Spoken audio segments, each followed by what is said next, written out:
Could you take roll, please? Mrs. Leskowitz, Here. Mrs. Butler, Here. Mrs. Donahue, Here. Mr. B, Here. Mrs. Bidwell. Here. Gonna stand for pledge of allegiance. I Pledge allegiance to the flag of the United States of America and to the republic for which it stands, one nation, under God, indivisible, with liberty and justice for all.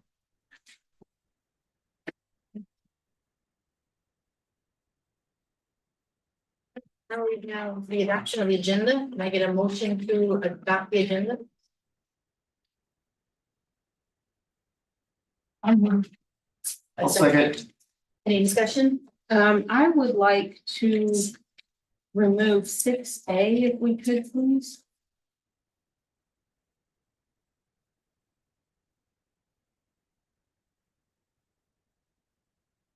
Move it. Remove it altogether and not talk about it this evening? Correct. Then we'll have to take a vote on it.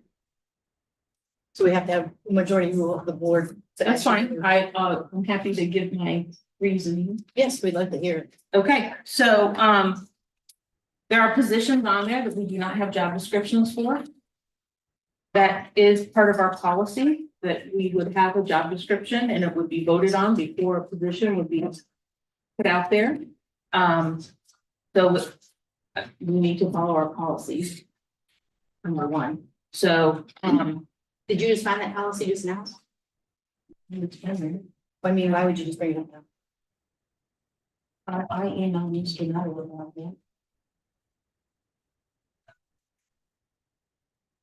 Well, we're working on job description. We've got some inconsistencies across for benefits package administrative, but I don't believe I necessarily need a job as a curriculum director, special ed director. We have the job description in student services together, two jobs.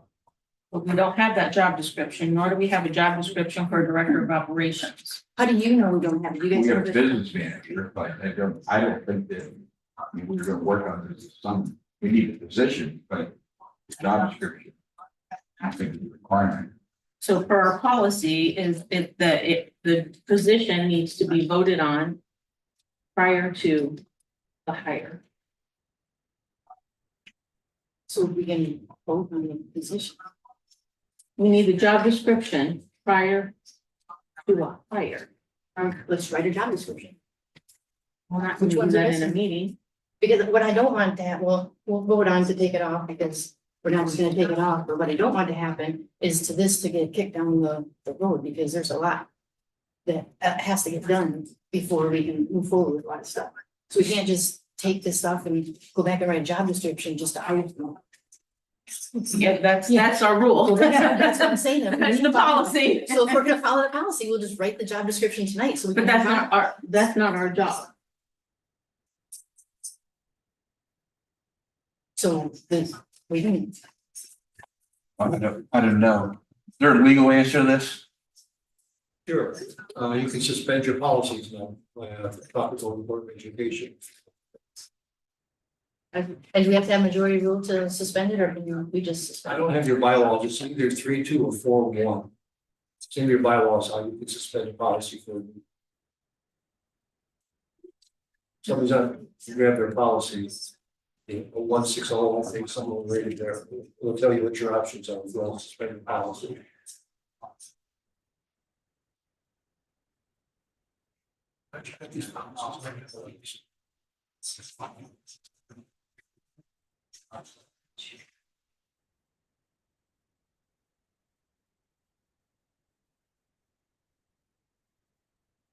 Oh,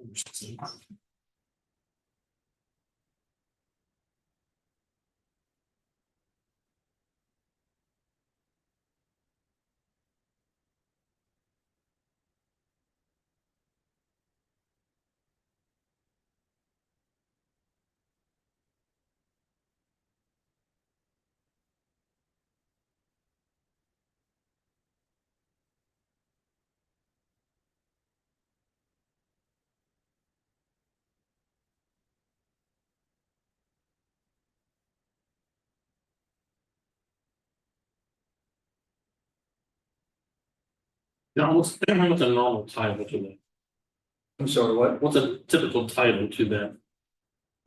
It'll probably be a board policy development. I want to say it's 016 something or other. We got one on voting, 167. That goes through all of what we need for each one.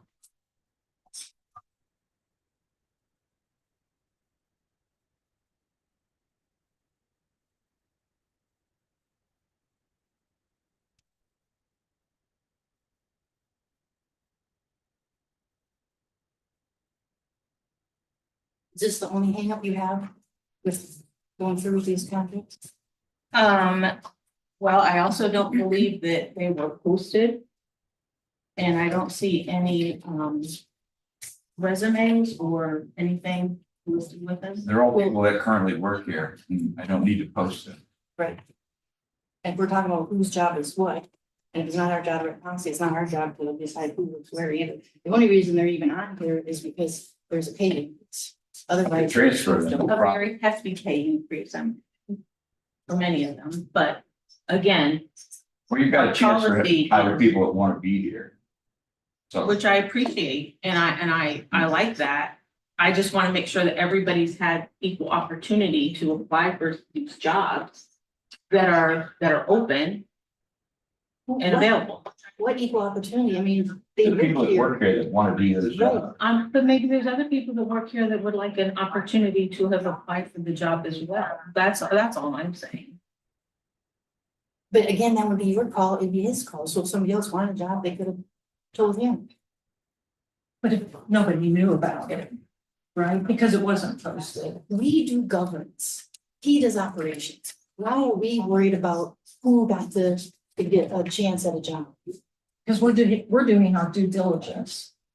Just, But it's not your due diligence because it's not your job. You're way outside your lane. That's his lane. thanks. Right? If we do governance, he does operations, we don't govern who gets. You're allowed to have. We don't, I'm not saying who gets, I'm not saying this person should or shouldn't get the job. All I'm saying is that if there was a position that needed to be filled, that it should be open to whomever would want to apply to it. And then it is up to Mr. Nutter to decide who he chooses for that, Okay, so that would or be. whatever hiring committee there is. That would be your opinion on how that should be done. Right? But he runs the school and he does the hiring. So it should ultimately be. There's a his decision. process. Whatever process the school puts in place. Right? Yeah, I mean, like I said, you asked me to come here, came here, I've got people who want to do It's these. not about that. It's about making What sure is it that about? I we mean, follow the policy. I don't need to post them.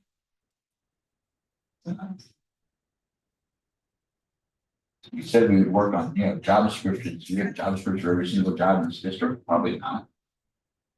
Well, there was an effort to do that.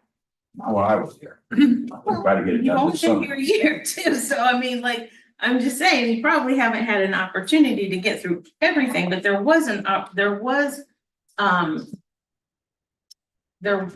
they did make an effort to get job descriptions out for everyone.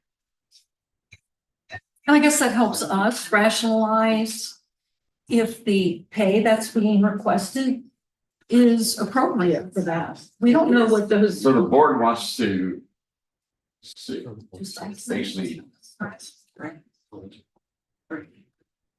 gosh, I just, Well, I understand that they're your Never been in employees the and you district can, that- and you can put them where you see that is their best benefit to the district and to offer them. yeah, this is just, I've been working with them for a year, you're right. I mean, this is skill sets they have, it's what they want to do, they want to be here, they want to grow with the district. Because I was told by the superintendent specifically that they could put me wherever they wanted to put me because I was employed. I could reassign you, I could take away I could take away all the pay increases, reassign them tonight, right? Yeah, so We're trying since to. these are already our employees, you can, And we, what works best. right, you're absolutely right, I But agree. so like, for example, so if you look at the director of student services, his per diem actually went down. we reduced the per diem because now we're getting more days out of him because he was at 225, now he's at 260. And then we eliminated the director of services from, he was at, when Cochran was here, he was at 210 days. So for an extra $4, we're getting 50 more days out. So these are other things that we can use to justify that, yes, all of these are other than, and I've never had a job description that truly articulated and captured every job that I've done. It was something to apply for, so you have a general idea. It is, it's truly It is a baseline, baseline, but we don't even And he have can that. explain to you, but it's also what they're evaluated on, and right now we don't have. a Well, job special description. services be curriculum and special ed. Yeah, Right. student Operation. services swallowed up That's our great director. that you say that, but again, we don't have it. We don't have a We don't have a job lot of description. time either. We want to do things along. right? Which and- board, I'm sorry, can I ask, which board policy are we referring to? Because if we want to suspend a board policy, then I think you need to say which board policy you even need voting to suspend. So can you help me find that? It says, the new position will be presented to the board with a recommendation for adoption. That is under professional staff creating a position, What's it on? 3,000, 3,000. 3,111.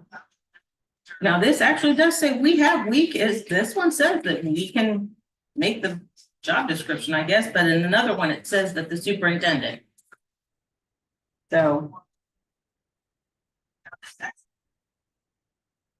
And the job descriptions aren't they just basically boilerplates from Word docs with the line that and other duties as assigned? These jobs are, Yes. these aren't new to school. Yes. Right. And then this will put us back up. So is this comparable to business management? Sorry. It is. Compared to business manager, director of operation, you know, takes care of transportation, nursing, food service. I mean, I've got this. But the business manager falls under our purview. We would hire business managers. Yeah, it's not a business manager, director of operation. And we need one of those too, because if you look across how it's outlined out, so right now, Mr. Nutter is supervising, we're having all these people report to him. Where if we went and streamlined it, like any normal organization would be like, it would have just the director of operations reporting to him, so he doesn't get calls about transportation, he doesn't get calls about food service. So if we want him to do all these things like the strat plan and getting our academics up and fixing special ed and fixing the curriculum and all the other laundry list of things that we want done, he can't do it if he has to keep answering questions about bus routes and stuff like Yeah, that. we've made great progress this year, but I mean, the question is, you want to keep doing this or do you want to go down and do better with the academics? The long range of kids, right? I want to do both, but I want to follow our policy. I think we are. What policy, where in this policy does it say we have to have the job description? We don't need to have a job. Well, Are you talking about this one, 3111? Which I think. we talked about putting all this together this summer, but I don't need to post it. I didn't think we need a job description. I mean, it's kind of know what they are.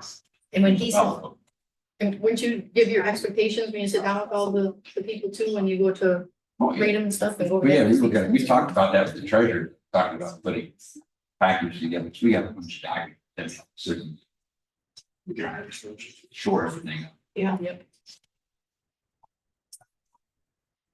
But these people, if this gets approved, if we vote on it, and they get moved to these positions, a lot of them are going from 225 or 230 or whatever it is to a 260. So they need to get in and start getting up to speed on their new positions as well. So that's a good point. I just want to say, with the enormous amount of material in this month's agenda, knowing that and us not knowing that, and if you knew, because you have a lot of prepared things, I don't know if you looked that up this weekend or not, but we could have and should have had a workshop just because there is so much in this. Yeah, here's Just the so part. we could have had our Here's the part questions. that you and I sat down for 2 hours and 45 minutes in my office. 2 hours. And we went over all of this. I'm We went over all of this. We did. And you said you were fine with it. I Rachel, said- you and I sat down for over 2 hours. You went over it. I will say, you said you owed me an answer on whether or not we should post this, because that was my big concern, because I wanted everybody to have an opportunity. That's what I, But I that's know what who I I left worked with it. these people for a year. I know who would do those jobs. But you don't know Do that, you? no, I But don't know. do. But if it was posted, then it's a fair opportunity for everybody to have that chance. It's best for our kids. In way, we're gonna post and then I'm gonna interview and hire the same person. I'm gonna It's pick. okay. And we only have so many people certified with special ed or certificates with special Yeah, ed. so many people for sure, but anyway. But And But I we're mean, we talking, went over this too. I mean, Jackie, you and I have talked, Rachel, you and I have talked, Natalie, you and I have talked. Andy, you and I had a brief discussion, Reagan, you and I have talked. I mean, I went over with this and it just, they act like they've seen it for the first time. It's exactly, it's surprising. You said that was something that you wanted to do. Right. Okay. I want to do these changes. I mean, to move along. Okay, well, I think we need to follow our policies and our procedures to do those things. And Did we find that policy yet? I can't, I haven't found anything that says you have to do that. And then, there's no policy to suspend. if you want to share us what, do you have a specific policy that says We can't find the one where it says you have to. you have to do the job description before you post the position? And I didn't have any insider trading. I did my homework for the meeting. And that's why I asked for Tuesday meetings, because you haven't, well, she's talking about where I get all this information No, from. no, that's not what I said. I Yeah. said you pulled it together over this weekend. Yes, late nights and. Okay, that's fair. All vouch for like months. Yes, because the meeting is today. That's why I like the Tuesday. I work for that. That's good. Mine just isn't pulled together so fancily, but it's okay. We have a policy bylaw that allows the Board of Education to suspend a policy by a majority vote. What's missing in order to do that is a specific policy for you to suspend. So if there is a policy that requires job descriptions, you need the number, then the board by majority vote can determine whether or not they want to follow that or suspend for this meeting. You have to have that policy number in order to suspend for policy. So it sounds like we don't have a policy to suspend. Right? She printed that paper from somewhere. Well, what's the policy? It's, if it's not in our policy manual, then it's not a policy. I'm sorry? If it's not in the policy manual, it's not our policy. It'd have to be voted on in the manual. Rachel had, so there is a policy that says 3,000, okay? Professional staff. It says the new position will be presented to the board with a recommendation for adoption. It says each position shall be preceded by the preparation of a job description for the new position. Under the administrative guideline manual. Administrative Guideline. Yeah. Not policy. Not not policy. policy. Policies. And Mr. My main concern is just the brand new position. You had, what brand new position it was? Which one? There's two of them. Well, I'm sorry. Well, curriculum you had and special ed you had. Right, Two exactly. different people. I Yeah. combined them Yeah. to one. Don't have any issue with that. So what's the other one? It's the, The operation? yes. Yeah. Because, So like, here's an example, like, we saw, the clinic, for example, saw 5,117 kids this year. You've got food service that needs help. We've got audits, we've got equipment, we've got facilities that need built. Should have had a building in the ground, should have been digging ground when I got here. I mean, it's like we didn't know the growth was coming. We have a lot of work to do. And an operations guy, in my opinion, for watching Damon for a year, and he's got some familiarity with the other building, does a nice job of keeping the trains on the tracks and knows what he's doing. I think you would be a very good operations person. But you're growing and you've got all these different areas that need handled. I can run around all day, go to food service, go to transportation, go see the clinic, go to, all those different things. But I want to get back to what I was supposed to get to, which is with kids and driving the instruction. You know, we've got some gaps and holes in our literacy and math. You know, again, my purview, I'll handle it, I'll address it, give you updates, but you know, I'm not gonna sit here, I've got to put the one goal plan in there, spent months on that one goal, it's curriculum. Who did it? Me. And I appreciate that. I thank you for that. But my point is, if we had a curriculum director, he could spend more time on it. And then I could just work with that person periodically. I kick the tires, but I don't need to do every single thing. And I don't consider those new positions, because We we've just said had, they were new positions. no. No, I didn't say that. I might have used an S at the end of the position, but you guys added that in. I just had the concern with the one position because I could not make the value added connections for that position to each student. Which position was that? The Operations? yeah, the operations, I mean. Haven't we been asking for this position for over a year and a half? Because that's No, what the business manager was gonna do, that's what we asked Crispin to do. We We were asked for asking Crispin business to do manager. Yeah, And it's just called business manager that versus versus. operations. And that came under our purview. Is it because you want to be able to supervise the person? No, No, that's a big fat no right I mean, there. because I'm just saying You that got- when so- we talked about a business manager, well, I'm talking about an operations guy, right? And that, because that was all we knew, because we needed help and we were trying to do the best we could with a superintendent who I was. was the state of Ohio, I got director of operations jobs are much more common than business manager. But, you know, your director of operations, what rolls up underneath there, you know, he can roll up athletics, transportation, food service, maintenance, facilities, nurse, safety coordinator. I mean, that all involves kids. Yeah, It all involves children. I mean, if they can't get to school, they can't learn. So, I mean, And even on a wing, it's the same equivalent. If this was a base, he'd be the wing commander, then you have your mission support group commander, and under that, you'd have your security, you'd have transportation, you'd have communication, you'd have personnel, you'd have food service, you'd have all that. So it's still the same concept.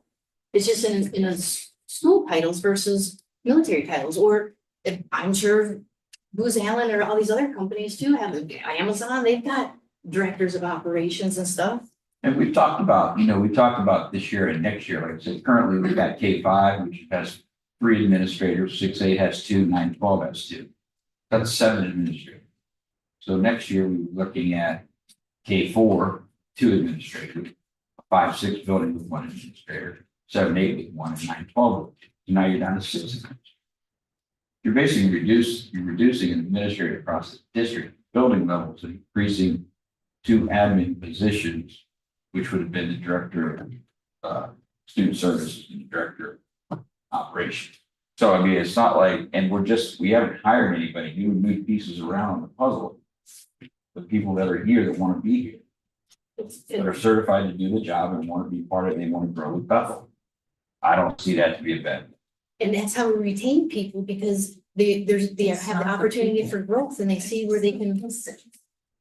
But there's an opportunity for growth and they see that they can move up rather than leave, because our retention rate was horrible 3 years ago. And Well, now I it's not. think, yeah, a year ago, I don't know how many resignations you had on the board agenda, it was a lot. And I think today we got like 2. Yeah, from July, when you got on board, to May, you had 15 resignations. The year prior, from July until May, we had 27. See, there's a cost to the district there, because when you lose staff, you lose training, you put money into training those people. Right, and There's the a corporate cost that's knowledge, lost there. Yeah. We don't have that many this year, and you lose corporate knowledge, and they know the students, they know the staff. so. There's so many benefits, and I've never had a job where you get it off of a resume. They seem to be, I mean, the staff seems to be happy with things are going. I haven't heard anything from the community negative, And this motivates, except for maybe 2 people. yes, this motivates the employees to do something they want to do, to accept the challenge. And you promote on potential. That's what you promote on. And you would never know somebody's potential if they came in here and did an interview with us for 20 minutes. But when you work with them for an entire year, you know the potential they have, what abilities they can fill. it's bang for the buck. We expect Mike to do things that he's not able to do because he's in the weeds with how many other responsibilities. So if we get those apportioned to people who have the skills to deal with them, then you're free to do your best work. They're free to grow and use what they have. And it's best for the kids because now people have the opportunity to grow. They have opportunities, the gifts and talents they have. You can focus on things for the growth that's coming, our academics gap, those sorts of things that we expect you to do that we can't expect you to do because you're working till 11 o'clock at night, worrying about the lunchroom and the bus drivers and all these other things. So while we might not be doing it the way we think it should be done, this is the way that it needs to be done at this time of the game for us to effectively move forward and to lay the foundations for next year. Maybe it's not the optimal, but because we don't have a job description right now, doesn't mean that we're not gonna get one, Well, you'll get one. you know? And this stuff, And let's just get one. We've got one for the for Director of Special Education, right? We've got one for a curriculum director. We've got one for gifted and talented. Staple them together and say, there you go. right, You know? So I just asked the attorney, so because it's an administrative guideline, the superintendent can suspend an administrative guideline. The board does not have to vote to suspend an administrative guideline. So there really is no policy to suspend. You decide whether you. It's all suspend the guideline.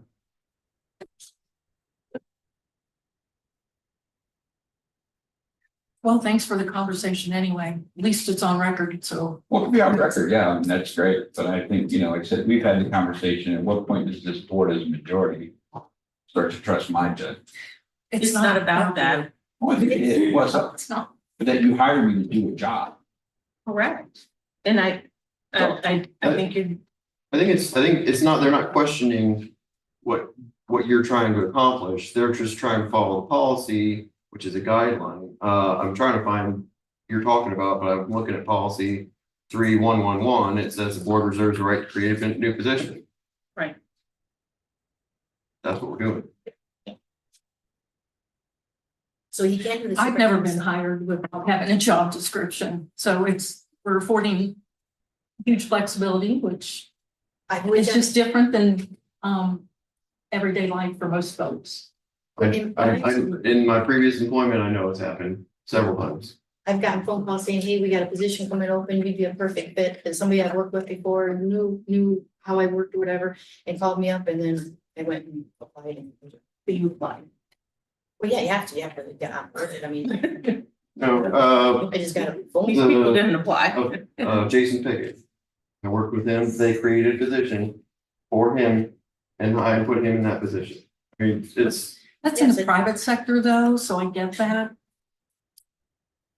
These are public funds and just, Still taxpayer funds, just just like. trying to follow the policy. As we should. But there's no policy that we're following, but we're following his administrative. But there is no policy, it's a guideline. It's a guy. It's all suspended guideline. We have a Well, motion and a No, second. no, I want to add something. I just want to express under the facilities committee. I just want to, I'll hand you a list, Jackie, of who I would like you to unappoint from the facilities committee and appoint. And then if you would read that during the facilities committee as the board president. I just want you to know that. I would like you to do that tonight. But doesn't our policy say that I only have to appoint board members to a board committee? I don't think so. I think it, If it's a board committee, I think. yeah, I think To appoint, it's just board members. Wow. What I remember. and as well as unappointed, they just can't decide, they have to really be taken off the list, so. And I just want to double check, so. So you're taking people off your committee, is that what you're asking? Yeah, they're no longer here, But also, So, yeah, I mean, yes. just, if you go into your meetings. I just wanted to note that I'm going to bring that up during the facilities committee, so you're not surprised.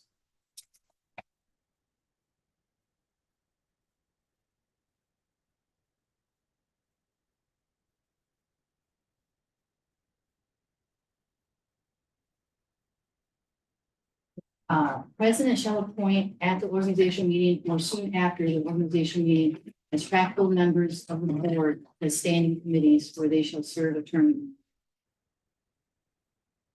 So that's what the policy says. So I just interpret it as, I just appoint the board members. Those are board members from your list. Right, it doesn't say anything, I don't have to.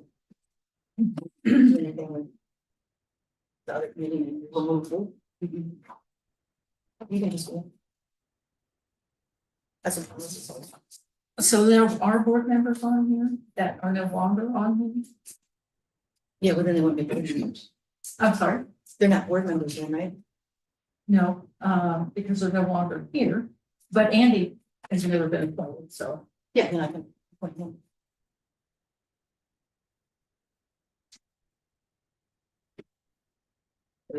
Are we, Have adoption and A, a motion, Mrs. Butler, a second, Mr. B. and then do we have any more discussion on adopting the agenda? Let me take roll, please. Mrs. Buskovich, Yes. Mrs. Butler, Yes. Mrs. Donahue, Yes. Mr. B, Yes. Mrs. Pittman. Yep.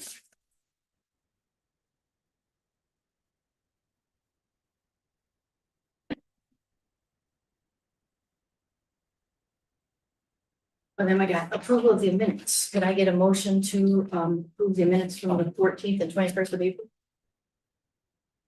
I'll move. A second. Any discussion? You take roll, please. Mrs. Buskovich, Yes. Mrs. Butler, Yes. Mrs. Donahue, Yeah. Mr. B, Yes. Mrs. Pittman. Yes. Who moved? Got that. Who moved? I You seconded. seconded. Oh, I did. Andy. Second. Now we got public participation, Julie Reese. Yeah, ultimately.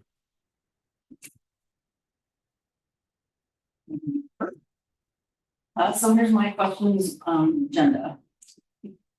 I kind of heard some names, but so I'm gonna just read my hand. Who are the new administrative contracts for? I come to the meetings and I have not heard of anyone new recently hired or even new positions discussed. Why aren't the contracts attached? They are public record.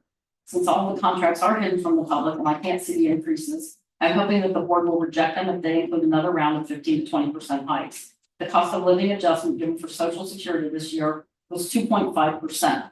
The cost of living adjustment and pay raises for federal workers was 2%. The board creates the vision of where the school is heading and has the final say as to what positions are approved, as well as who is hired into the positions.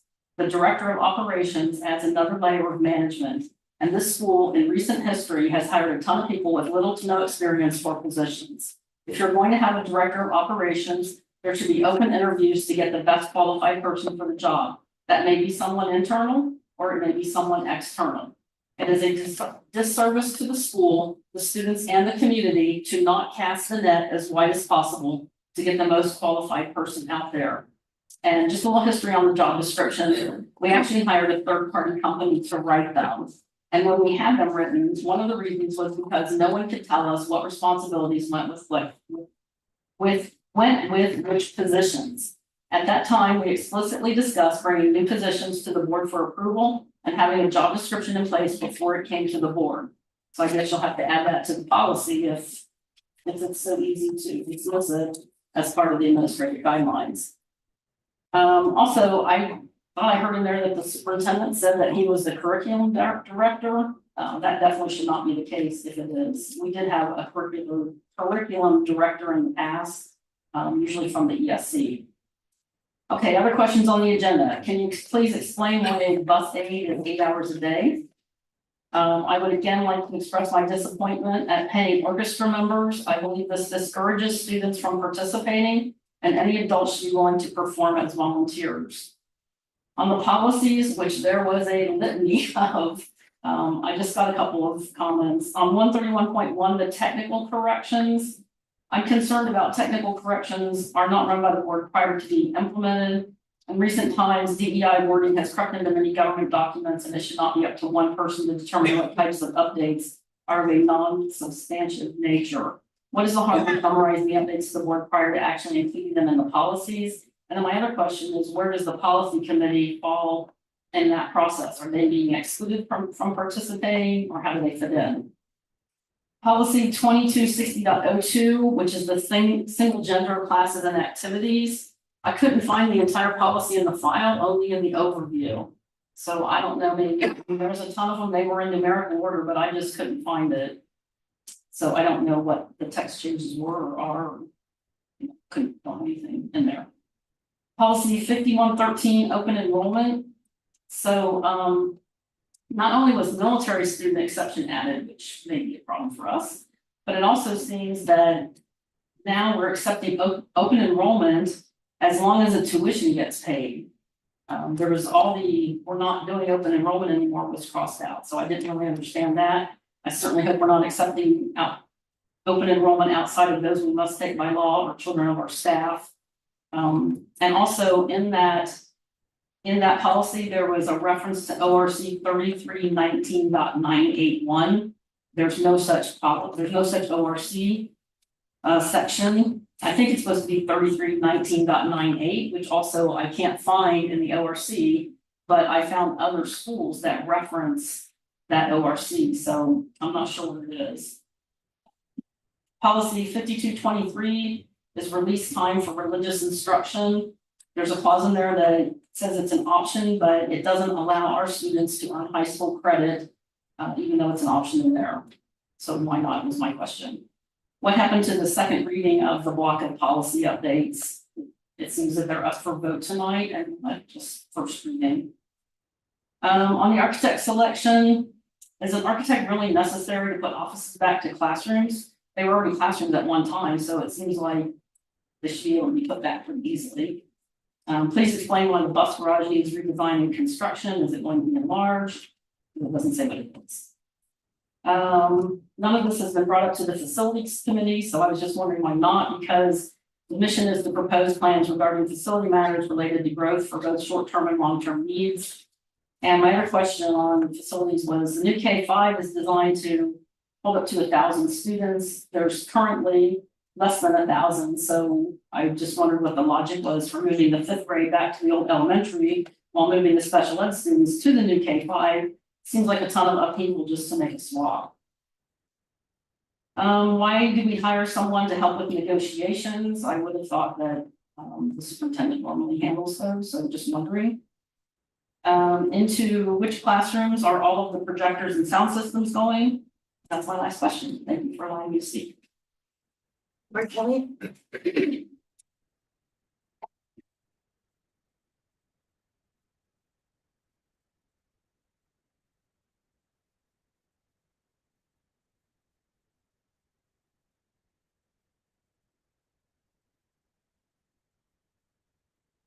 Good evening. Before I make my comments, I just want to let you know that these are my personal comments that I've observed in the classroom and also as a professional teacher, as I've observed in its comments about the personal communication devices. And I can tell you, after last month's board meeting where you talked about younger pouches, I was like, oh, please don't do younger pouches, because I spent a year with Dayton Public Schools where we had younger pouches in the high school. And within one day, half of them were destroyed and broken into. Within a week, kids weren't bringing them to school. So the yonder pouches was basically, in my opinion, a waste of money for Dayton Public Schools to spend the thousands and thousands of dollars.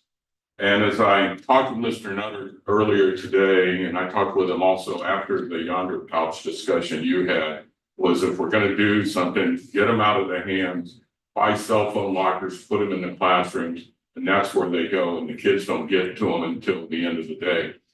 But as I read through the policy, the one thing that kind of concerned me, and I thought back to my military time, where if you tell somebody something, they're going to look for the loophole, and then they're going to exploit it. And I know it's the second reading, but it's got in here on the second page, when the use of PCDs is prohibited, all PCDs must be powered off completely, i.e. not just placed in vibrate or silent mode and stored out of sight. It doesn't say the school's going to store it. So as a parent, I'm gonna say, why are you taking my son, daughter's cell phone and making them put it in a locker somewhere as long as they keep it in the pocket? Which we know keeping them in the pocket is not gonna work, because if they do have it, they'll come out in the classroom, or you're gonna have a line to the restroom going back and forth for them to go in and check it. So I would encourage that maybe that not stored outside, but stored by a method as determined by school administrators. Because I just fear you guys are gonna be called about, why did you make my son put the phone in a locker? He said stored outside, he promised to keep it in his pocket. And in the military, we call that being a barracks lawyer, and you will go down rabbit holes that will bring you out somewhere near China. So that would be the only thing that I would encourage to maybe modify, so that it's clear that it's not stored outside, it's stored as the school determines it should be stored. And if you have any questions, I'll take them. Thank you for. Thank you for the. Yeah, for coming in and thinking about that. And the lockers was a great idea. Yeah, I looked that up right away, because like I said, when I heard about the yonder pouches, literally, you go online and YouTube, it'll tell you break into them within about 30 seconds. And then we got into these, they didn't bring them, so now what do you do with the cell phones? Well, if the idea was we're not going to take possession of the cell phones for liability, and they don't have the yonder pouch, then where do they go? And our school where I was at was an attempt to try to take them and then put them in a manila envelope that then we'd have to return after school, and it just became an absolute nightmare. And I think yonder pouches are probably one of the biggest scams going, that they sold a product that may work, but only if the students want to make it work. And schools are spending literally thousands of dollars. And like I said, don't waste your money, just buy the lockers, and then you don't have to keep buying them every year. Thanks Thanks. so much, appreciate it. Thank you. Donna Hughes?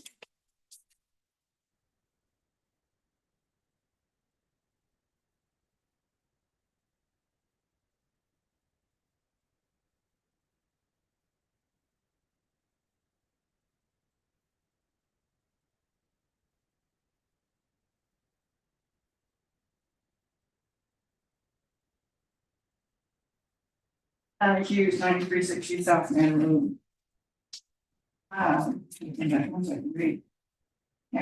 We enjoyed the alumni banquet, so I want to thank Beth was able to host it. It was nice, and sorry that you weren't able to be there, but he did a good job for you. I love the different posts on Facebook, the graduations, kindergarten, high school, 8th grade. I thought that was wonderful. I want to thank you for letting me be part of it, vicariously through social media. I hope this school resource officer doesn't get a code from that cold water bath today. He's a nice guy, so be nice to him. Is it possible, Superintendent Netter said something about the growth. I heard one person make maybe a suggestion, I don't know if we can do that. As I'm hearing the destruction of my township, my community, my school, my way of life behind me with the building, is it possible that you could draw a red line and say no more to Bethel? That's something I could talk to you might like. I mean, I don't know, because I don't want to pay for something that we don't have the money for. And gentleman that was stood in for you, let's talk about how big the classes are going down, down, down. As further we go down, the larger and larger the classes go down. I know Mayor Jeff Gore from Huber Heights City Council was offering to build a elementary school on their property, which would be a financial nightmare. But if you're building those people there, where are they gonna go when they graduate to the 4th, 5th, 6th, 7th grades and on up? So that was my question. If there's any way that we can say, no more. Why not? We're not stateless. Yeah, the law's against us right now. Okay, you petition it, it sounds like, Jonathan Newman, our state representative, is a very good resource for us, because he's putting something in about annexation now. That if you annex a property, that municipality will be responsible for everything, schooling, water, whatever. I don't think things that have already been annexed though would be grandfathered into that. I think it just would Push it. well, I think right now it's against us, but that's neither here nor there. We've asked for some alternatives. We've not found any. Because they're coming out on my road. It's not, I'm an isolationist. I just like to have a simulation. It takes a while for it to gel when you have a lot of different people. So thank you very much. Thank you again for your post. Cynthia Schwartz.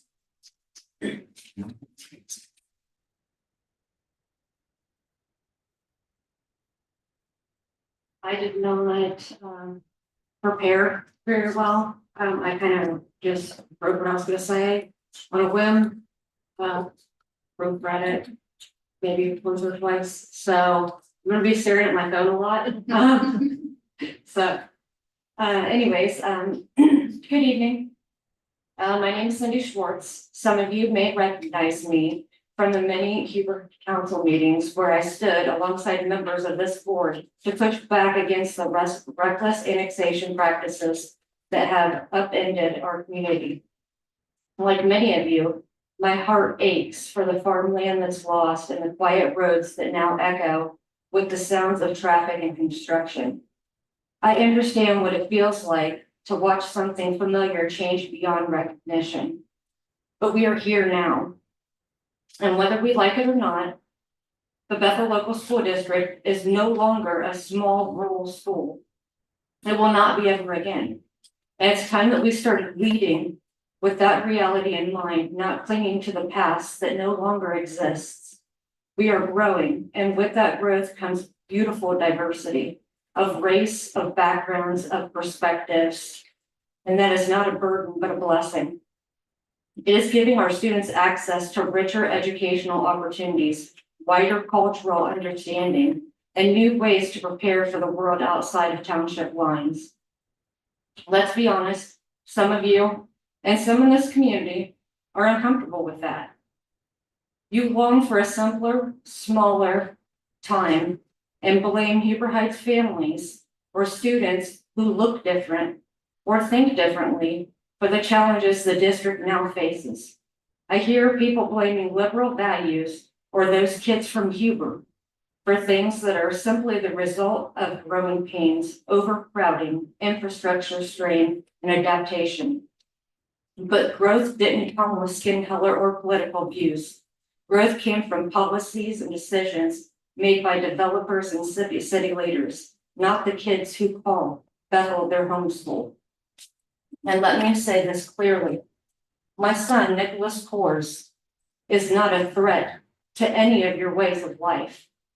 He is and has been a Bethel B, a 2025 graduate, just graduated yesterday, with perfect attendance, an honors diploma, and a long list of achievements and certificates that would make any parent or district proud. He helped launch varsity bowling this year in the district and earned the award for the highest average on his team. He is a good citizen, a good student, and a young man of character. Is he who you meant, Board Member Kiplinger, when you said that the district's, quote, identity is shifting and that, quote, close-knit rural character is being diluted? Because I read your statements to the Ohio House, the one where you said that you're speaking, quote, on behalf of the rural school, end quote. You may claim they were your personal views, but the official record states otherwise. And your words matter because when you blame students like my son and families like mine for what you don't like about change, you are not just speaking your truth. You're speaking harm over children who deserve better from the adults elected to support him. This district now serves more Huber Heights residents and families than township families. I get it. It's not a threat, it's a fact. And with that shift has came opportunity though. More options for electives, a broader set of experiences, and increased visibility for programs that didn't exist in the rural version of this district prior. Do you know what students talked about, or do you remember what students talked about during the graduation? They talked about the diversity and the growth, learning and asking questions to love one another and embrace differences. While some adults are still clinging to a version of Bethel district that is long gone, you students are already living in the future and they're thriving in it. As a board, you have a choice. You can resist change, resent the new families moving in, and stoke division. Or you can lead by grace, welcoming all students as your own and showing them that the values you claim, love your neighbor, every child is created in God's image, aren't just Sunday talking points. Jesus didn't surround himself with people who looked like him. He loved, welcomed, and shifted uplifted the people on the margins. So if any of us call ourselves Christians, we all need to act like it. To those who can't, who are still holding grudges, looking backwards, or quietly nurturing resentment, like I just sat through for 30 minutes at the beginning of this board meeting, maybe it's time to step aside and let someone else lead. I'll end with this. My son soared here. He benefited from the teachers, the counselors, and the opportunities that Bethel made possible, and I will forever be grateful. But I also want to point out that kids like him, especially those at CTC, often get left out of communications, activities, and recognitions. We need to do better with that. Varsity bowling, for instance, was overlooked completely on the school's platforms and even during the graduation slideshow, yet we've seen all of the other sports on that slideshow. It's inclusion like this that we need in those types of moments. One final thing, thanks to this growth, students with disabilities who used to be bused to TIP can now slowly start attending Bethel. Isn't that a win? Isn't it better for all kids to go to the school with their neighbors, to grow roots where they live? So let's stop roadblocking progress. Let's start showing up for all of our kids, because that's what this moment calls for. So if any of you would like to talk or ask questions after, because I know that we can't go back and forth now, I will try to be here for the whole meeting. I'd be more than happy to share some ideas and feedback that I've gathered as a parent and a member of, yes, I am a Huber Heights resident, but I am part of this district. So thank you for your time. Let's work together to build Bethel, to build a Bethel that is the best for all of our students and keep going towards the future. Thank you.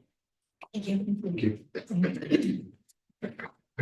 That's also for the public participation. So now we'll go on to the superintendent's report. Thank you. I've listed the one plan in here, the document of about, we eventually put on our website. About 50 pages. It's a curriculum document. It's just so you know, doc provides goal, strategy, student and adult measures and action steps. It's not complete at this point, but we determined once we continue to work on this, we will push it forward. So the one goal. I'm sorry, was that supposed to be attached? No. Okay. The one goal has district goals, which are graduation, literacy, mathematics, and English learners. It will be, but it's still an overview right now. This is a working document. I've been working on it for several months. It stems from us getting flagged last year for areas of improvement. So we now have to develop a plan. So we need to improve student attendance. We need to utilize college, career, workforce, and military readiness data. We have literacy strategies and mathematics strategies. and English learner strategy. So you'll start to see more about this. Like I said, it's a one plan, curriculum document. It stems from us getting as part of the old CCIP that came out, and it stems from us having some issues in some of the scores, which pertain to math and literacy. So you'll see more about that, but that is what that is about. So moving forward. Before I get into the district overview, just a couple updates. The young men took the all sports trophy. I just found this out yesterday. So for the first time ever, I'm sure there'll be some more about it, but they've never won that before. That's the first time we've ever won that. So that's congratulations to them. Also along the athletics, we had almost 70 young ladies try out for cheerleading, which we've ever had. So We did try. I think, well, I mean, it goes back to what we've been talking about, right? I mean, kids should belong to something, whether it's a club, a sport, whatever that is, right? So we're starting to see that now. So now we've got like freshman cheerleading, JV cheerleading, varsity cheerleading. We didn't have all those before, I was told. So those are good things. Said we won the all sports trophy. So as we offer a lot more sports than a lot of people in our league. That's one of the reasons we CBC here, so we have fill our schedule. So I mean, it's a positive thing forward. Also, we talked a little bit about FMD. Remember FMD? I kind of put them on a slow roll for a little bit. I didn't want to get ahead of everybody on the board and, the facilities committee and whatnot, but we will start to, got a meeting with them Wednesday, and we're going to start to talk about the enrollment projections and projects, and I want to loop them in with, the facilities committee as well as we move forward. They will eventually lend into the strategic plan. But yeah, so anyway, we're going to talk about that and facilities. I mean, we got to start to think about a building. So anyway, good problems to have. Working with the treasurers, you can talk about this if you'd like, but I know we've experienced, I mentioned this earlier, some inconsistencies, and we're going to work on comprehensive. We need comprehensive like salary schedule, benefits package, and org charters. We just don't seem to have as we went through a bunch of data. Fast. So something we're going to we will put together this summer, but like I said before, when you lose staff, it costs you money. So, like I said, there's been a mass exodus out of here the last couple of years. I was told this year it's not. So we must be doing something. So that's good. The overview of the district, I'm going to talk a little bit about that. We already went into this earlier.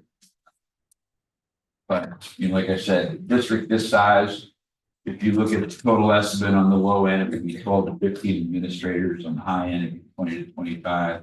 Right now, with the two additions that are in there, you're looking at 10. So, I mean, it's not unreasonable. But it is what it is. And I don't think it's unreasonable, but it's still, we're not overstaffed by any means. Have 500 kids in this district.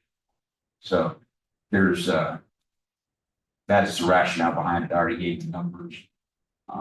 We just got things we want to do and things we need to do. And I think with everything going on, I think it makes sense.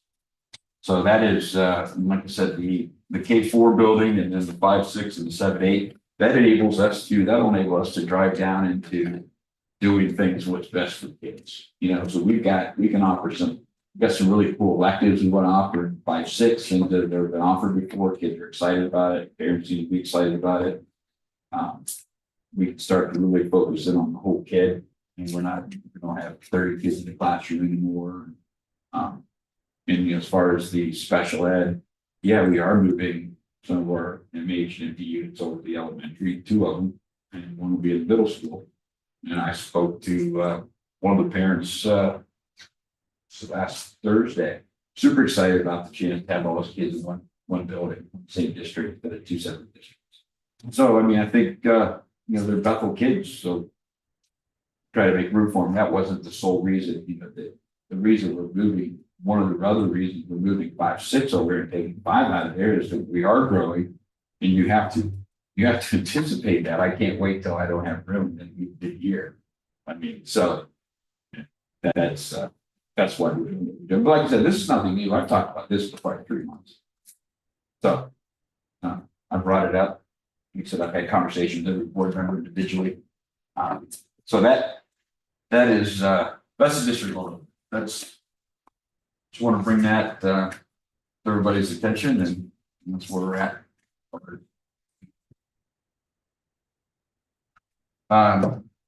Student recognition, got a couple things. Cindy, it's ironic you're here because we recognize Nicholas. So I talked to you yesterday a little bit too. He was at graduation yesterday. So Nick was actually a finalist, got a letter of recommendation from NASA, talk a little bit to CTC. That was a pretty big accomplishment. So I think that, I wanted to make sure that we recognized him as well. Like I said, got a letter of recommendation from NASA for teams to pick to go. So I thought that part was pretty cool. Like I said, I've been out to CTC. I've met with Superintendent out there. That was a pretty neat place. And we're supposed to move 2 satellite CTC programs in here and next year following. One would be ag and one would be an additional STEM. So, but I'm surprised we didn't have ag here already. So and the other thing I want to recognize are the following students are high school students under the direction of the art teacher, Megan Powell, who submitted works that would be judged and entered into the congressional art contest. So those artworks are being judged in the 2nd round for display at the State House. And then if they win, they go to the United States Capitol. See, it's Sky Littlefield, Rita Pierce, Brianna Szymanski, Ava Talmadge, and Kylie Ford. So congratulations.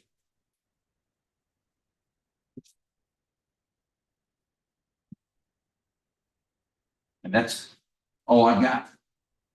Next, we get the treasurer's report. All right. Several items going on. It was certainly a busy month. I will say things are running smoothly, day-to-day operations.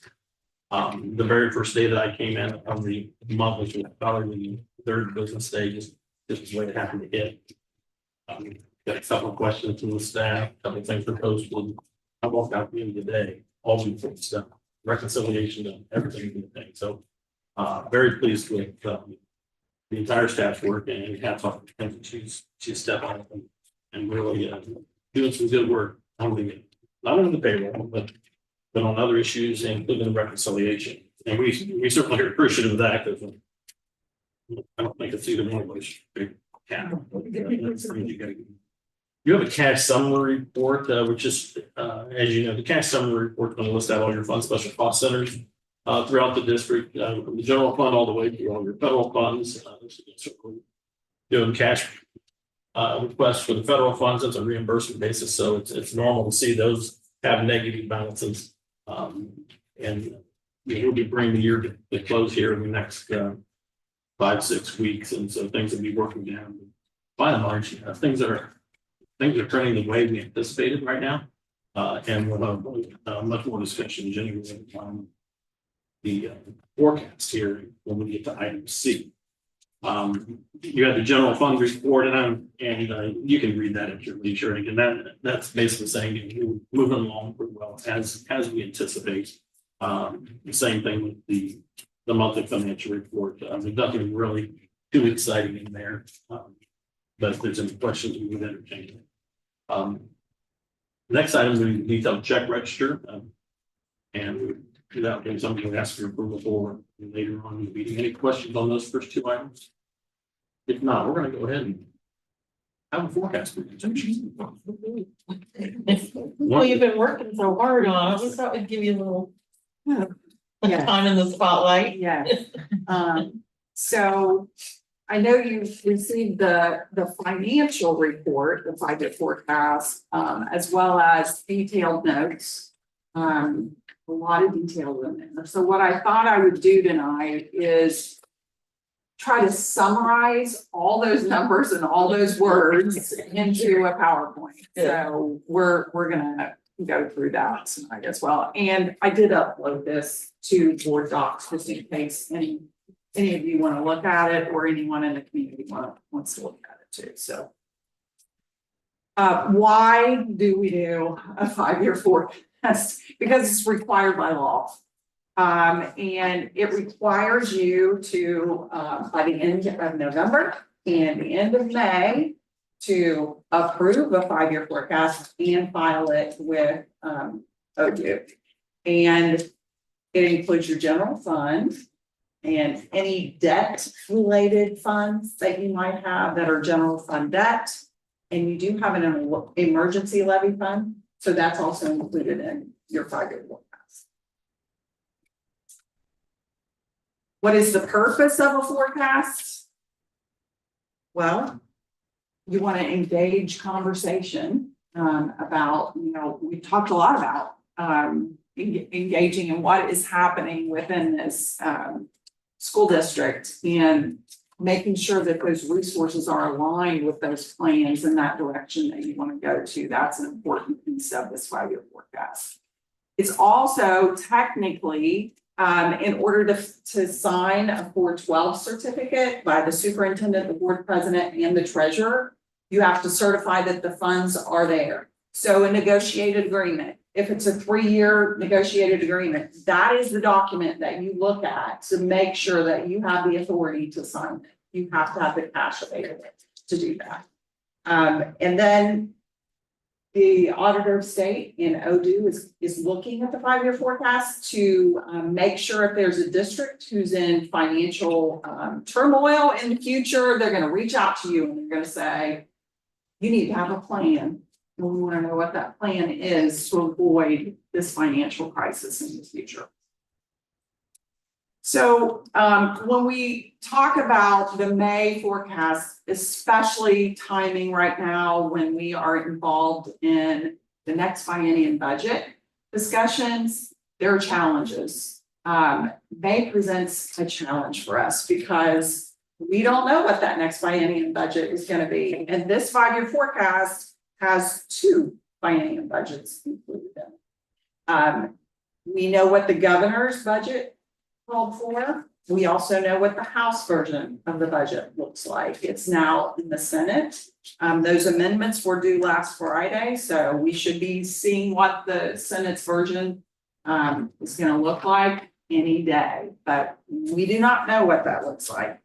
The other part that's happening right now, property tax reform. It is connected to the school fund. And so there are serious concerns about the implications of any of these proposed legislative actions that might happen. And so how is that going to complement or contrast what is actually happening with the budget? So it's a wait and see, but where are we at in the process? So we talked about, we know what the governor submitted, that happened in February. The House has passed its version, House Bill 96, and Senate bill is looking at it right now. All of these things, once the Senate gives their version, then the House will not concur, so they will have to have a conference committee to take a look at. Then they're going to negotiate, they'll agree, and then the governor, it'll go back to the governor. And all this has to happen and be finalized by June 30th. We're not going to know until right up to that deadline. We're just not going to know. So when we take a look at our general fund revenue sources for Bethel, half of your revenue comes from the state. And then your local sources is 47.62%. So state is 52, locals 48. So that's basically where you are at. So state foundation includes your foundation funding and then all of the restricted funds that you receive for economically disadvantaged students, your gifted students, your EL students, your wellness and success funds, and then your homestead and rollback. That also is part of your state resources. Your local funding here includes your real estate tax revenue. The other thing that's interesting about Bethel Unique. is it's very unique, is your valuation in your revenue that comes to this district through your TIP, your tax incentive funding, tax increment funding, resources. That is more than your real estate tax revenue. And the valuation is actually more in the TIP district than what it is with your total valuation. So that's just an interesting, unique thing As about, we've talked about, it has some unique implications. it does. Jenny, I just, I'm just interested, so that breakdown of 50% state, is that how most districts are, 50% of their budget comes from state funding, or is that? On average, on average, we're seeing that percent coming from the state on the decline. Okay. But the goal is, on average, that the state's kicking in half, Okay. and your local community is kicking in half. Now, based on the wealth of your community, where your local's gonna kick in more and the state's gonna kick in less, but I would say Bethel is the ideal situation that we hope for, where it's happening. Okay. Yeah. So on notable revenue assumptions, what I tried to do was, again, take all of those notes and then put it on one slide so that we can kind of talk about. So again, your state funding is half of your revenue. In this 5-year forecast, we've talked about where we're at with the state budget. We are not assuming the continued phase-in of the fair school funding plan. I think right now, the governor had it in, the House took it out. Who the heck knows what the Senate's gonna do? So for purposes of this forecast, we are not assuming the continued phase-in. We are hoping that it happens. The governor's budget over the biennium for Bethel, $3.7 million over the biennium, the additional revenue that would be given to Bethel. The House version, $2.2 million over the biennium. By not including the continued phase-in of the fair school funding plan, this version of the forecast has a predicted increase over the biennium of less than $500,000. So it's conservative, but I am worried to do anything more than that, honestly, right now. We are predicting just very minor, and that 400,000 is just based on student growth that you're seeing. And then we're predicting flat funding for the next biennium, because that's so far out. Your local taxes, which is 17% of your revenue. This county is going through a 6-year revaluation in 2025, which means that it will be payable in calendar year 2026. You are on the 20 mil floor. Proposed House Bill 186 limits the growth of districts at the 20 mil floor that's being proposed right now. So we don't know what's happening with that. So we are predicting a 9% increase in your value. Just for purposes of comparison, the last 3-year update, it was almost 19%. So 9% is what we're predicting. But based on all of the things that's going on at the state, we feel like that's a reasonable estimate. Your TIF revenue, which is 19% of your total revenue, we already mentioned that it exceeds your revenue and your valuation for your real estate. And I just wanted to also mention that Carriage Trails 2.0 is not included in this forecast. This is a snapshot report based on what we know right now, and that's still kind of in the works, so it's not included. In your income tax, that thank you to the community for that renewal for 5 years. We're assuming a 2% annual growth. No. So when we take a look at, again, your local versus state funding, if you go back to fiscal year 22, you will see that the Fair School Funding Plan definitely has benefited that. You can see that your local revenue in your state share, it has started to creep up there the way it should. So definitely have benefited. And then this graph, I just tried to go back for some history here so that you could take a look at what has your total revenue since 2018 looked like, as well as annual increases. Again, by not predicting the continuation of the Fair School Funding Plan, you're seeing that the revenue increases are very conservative. But you'll also see that in FY 26 and 27, we are expecting additional revenues because you're on the 20-month floor and you're going through the repackage. So on the expenditure side, nothing surprising here. You are a service organization and your people are going to be your major investments. I hate to say costs, but that's where your major investments are. So your wages are, you can go to the next.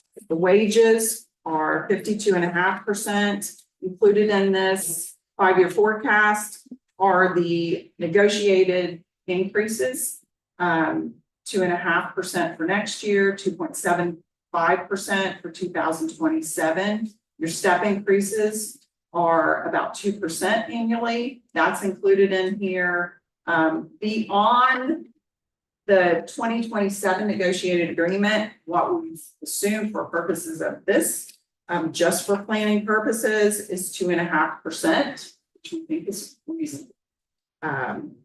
Your classified and administrative staff, we're assuming similar increases for everyone, basically. We are also predicting 10 additional staff in next fiscal year and 5 additional each year thereafter based on enrollment projections. And let's talk about that a little bit. The past 2 years, in all staff, it's been more than 10 additional staff members. But we believe that this next year, you're going to need the 10 additional. You need 5 just to keep, if it's 100 more students, 5 additional teachers will get you 20 kids to a classroom. So that's what's included in the forecast. We believe it's reasonable. When you know more, you do this twice a year, so you can adjust as you move along. Benefits, predicting 10% healthcare premium increases. That's just based on national trends. And then for purchase services and materials and supplies, 3 to 3.5% increases. Just like we had for the revenue side, went back historically so that you could kind of see what have those expenditures look like and what have the percentage increases been. Again, we detailed what those, notable expenditure assumptions were. Your revenues versus your expenditures. Based on the assumptions that we have discussed, you would return to a spending deficit in 2028 and 2029. But remember, we talked about we're really not predicting much growth in revenues at all. So once we know more, in July, you could update this just to see what it's going to look like for this. But your cash balance does remain positive through 2029, even with these very conservative estimates. I do want to mention that you have a 10-year substitute emergency levy renewal that expires in calendar year 2028. So that is included in this forecast too. Your ending cash balance. You do have a board policy 6615 that says that you should have at least 60 days cash balance at the end of each year. And this 5-year forecast does show that you would be above that board policy goal. On a snapshot, I like to just kind of, there's so many numbers on that 5-year forecast. So what I like to do is just pull together a snapshot to say, okay, what's total revenues, total expenditures? Are we looking at a spending deficit? What's our beginning cash, ending cash? So that's what this document does. I also threw on here, because of the craziness, and I'm not say it's craziness, nice way to say it, that's going on at the state with this 30%. They're saying that's the maximum that schools can have as their cash balance. Well, based on this 5-year forecast, where would that put us? And you can see this year, you are predicted to have 43%, which is above the 30%. Well, what does that mean in dollars? That would mean that the county budget commission would have to reduce taxes to your local community so that you would get $2.9 million less next year. I'm not sure how all that's going to work. They're still trying to figure out how you could actually implement something like that. But this just kind of shows you where you would be based on these predictions and based on that 30% cash balance threshold. Now, the next page, if we looked at that 30% maximum and we needed to realistically look at a plan, we talked about this 5-year forecast includes also general fund debt. You do have debt that is paid for out of an 070 fund. And I forget what year it goes to, but it is a long-term debt obligation, a COPS, certificate of participation debt. I talked to bond counsel. It is legal to transfer. You could transfer 10 years worth of debt payments to that 070 fund because it is obligated by this district. So that is something that could happen in June. If something like this happens at the state level, and you say, we already have these monies obligated. This is just one example. I know there's facilities plans, there's plenty of other things, but this is one way that you could look at it. You could transfer money to the 070 fund. The other thing that is kind of unique about an 070 fund, there are funds that once the general fund transfers to, you cannot transfer it back to the general fund without a court order. The 070 fund, you could transfer it there and then transfer it back with board approval. So you wouldn't have to go to court. So just an option for you to think about. So in summary, the 5-year forecast I mentioned, it's a snapshot financial report. It is as of today.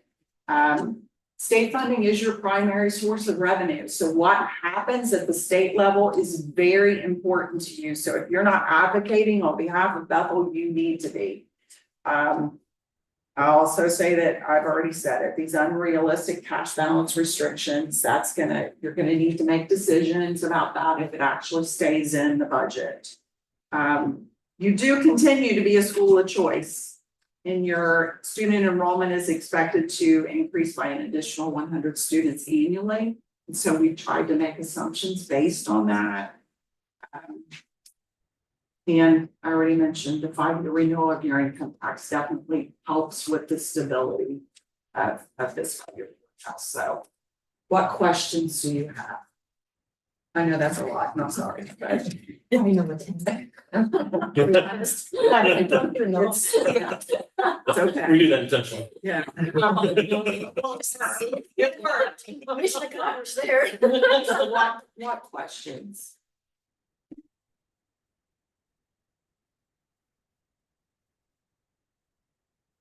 I guess we're kind of in Days. a hold or pause mode. And other than like planning, I think that, Pause in what way? So we hear the budget. Yes. Yeah. Okay. yeah. I mean, I know you've been working some plans, but it's for, in case you have to make some changes there. Yeah. But is there anything else that we should be doing in the next, like, short term, 3 months, 6 months? Or are we doing everything we should be doing? Is there anything more we can do? I think financially, you know, you're talking about and you're looking at all the right things, right? You're talking about the staffing needs, you're talking about the student needs, which includes the facility needs. There's a lot going on in this district. And there's so many things so much noise on the outside at the state level that impacts all the things you need to do here locally. But I applaud you for having your committees and your meeting and you're discussing things. But on the financial side, I think it is one of those we have to wait and see. And then once we see what it looks like, then I would encourage you to really sit down and try to formalize some plans, which I know Bob and. And do you want to talk about capital right now? Sure. I believe I mentioned this to you in the board meeting last month, if not that one, or probably before that. And I said, we need to sit down, certainly as administration, to give you guys a starting point on what does a capital maintenance plan look like for a school district. And so Mr. Nutter and I met with key administrative staff in the areas of athletics, certainly in the area of building maintenance. Who else was in the meeting? Transportation. And so what this document is, and this is a style document that I've used for years, and what it does is it looks by building at some key areas you want to look at. And some of it provides basically a tickler to remind you of things to do. And it goes out over 10 years. You don't have to have numbers in every year. And by no means is this document anywhere near complete. This is an initial 2 or 3 hour meeting. Bring to the table what you as administrative staff know is things that could be done, and what it provides to you as a board as a business starting point. And when you look at the end of it, it has some numbers overall over the next several years as to what you can spend. So I would say over the next 3 weeks or so, then we get some input from you and from others. And is there other stuff that you want to put on here to consider? And I'd be stunned if there's not. I think it's a good start, but what this will give you, and perhaps the board should approve a document at a June meeting so that you are on record as having looked at this, having plans, starting to do some plans. You need to keep your buildings up. This includes technology, replacing the buses, maintenance vehicles, the whole gamut. And can even assign, it certainly assigns what year it can happen in, and what year it might happen in, and then what fund. And quite frankly, the funds probably would be fund 7. Right now, 3 is loaded in there. I would imagine we'll end up changing that because, like you just indicated, that you can transfer money to 070 and then for any reason decide not to do it, you could move it back. And that's quite frankly the climate you're in. You don't know what state legislature is going to do. I have 2 very solid contacts that have spoken directly to senators. They both came back to me and said exactly the same thing. The cash balance policy will stay in the Senate version, and the number will be 50%. Verbatim from both of them. 2 totally different individuals, 2 totally different senators. from different parts of the state. So I feel pretty confident that that's probably reliable information right now based upon the discussions they've been having in caucus. Does that mean it'll end up at 50? I kind of predict it might end up at 40 because you're going to go through conference committee and things have a way of ending up in the middle. We'll see, but in reality, I believe you as a board are going to have to make a decision before that state budget comes out. And you got to protect the local resources and you know, we know what needs to be done in this district. You have huge infrastructure needs. You certainly can't allow dollars to fall off the table.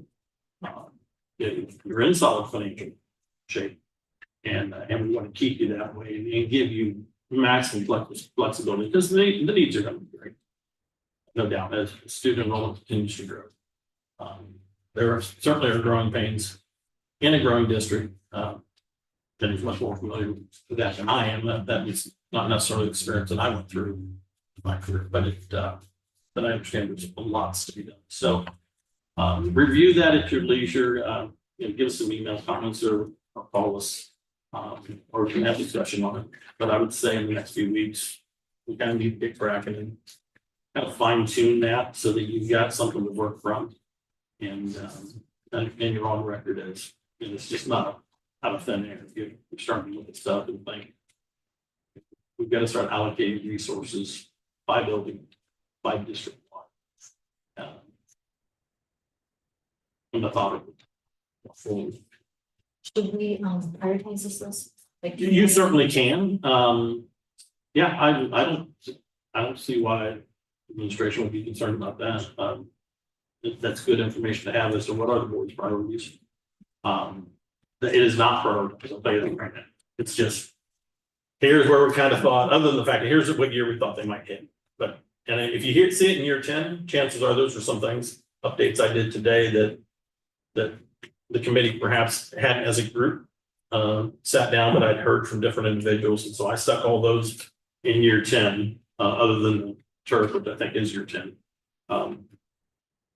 And that can be decided by a bigger committee at some point between now and then. So is that something our facility committee would take on? The facility committee could certainly look at it. It's very appropriate that they would look at it as a whole. Yeah, due to the time constraints, I think needs to be looking at that. I'm just looking at, because I wouldn't know what happens if this air handler doesn't get replaced before, HVAC unit gets replaced, or, so we would need maintenance to help us prioritize areas, and then we would need an impact, right, too, if it's not funded, then this is gonna happen, so then that would help us prioritize. The general rule is you don't maintain your buildings, and then you end up with a big bill down the road. Yeah. Oh, yeah, That's what- That's what happens to us, and so. That's one of the things we're working on. What we don't have is plan. Yeah. We don't have a long term. Total replacements. And We don't have it. I just went through this and we actually, we engaged with a consultant who came in and like took our list like this Mhm. and helped us further define it, helped us prioritize, refine numbers, and we now in it and helped us get like an interactive tool with it. So there are plenty of things you can do, but I think to Bob's point, we got to get started with this, because if we need to have major flexibility in the next few months, to at least have something on record to say, we have a working document Yeah. that we have started, and here's our plans moving forward to finalize it. But to say that you've got a working document, you started the work.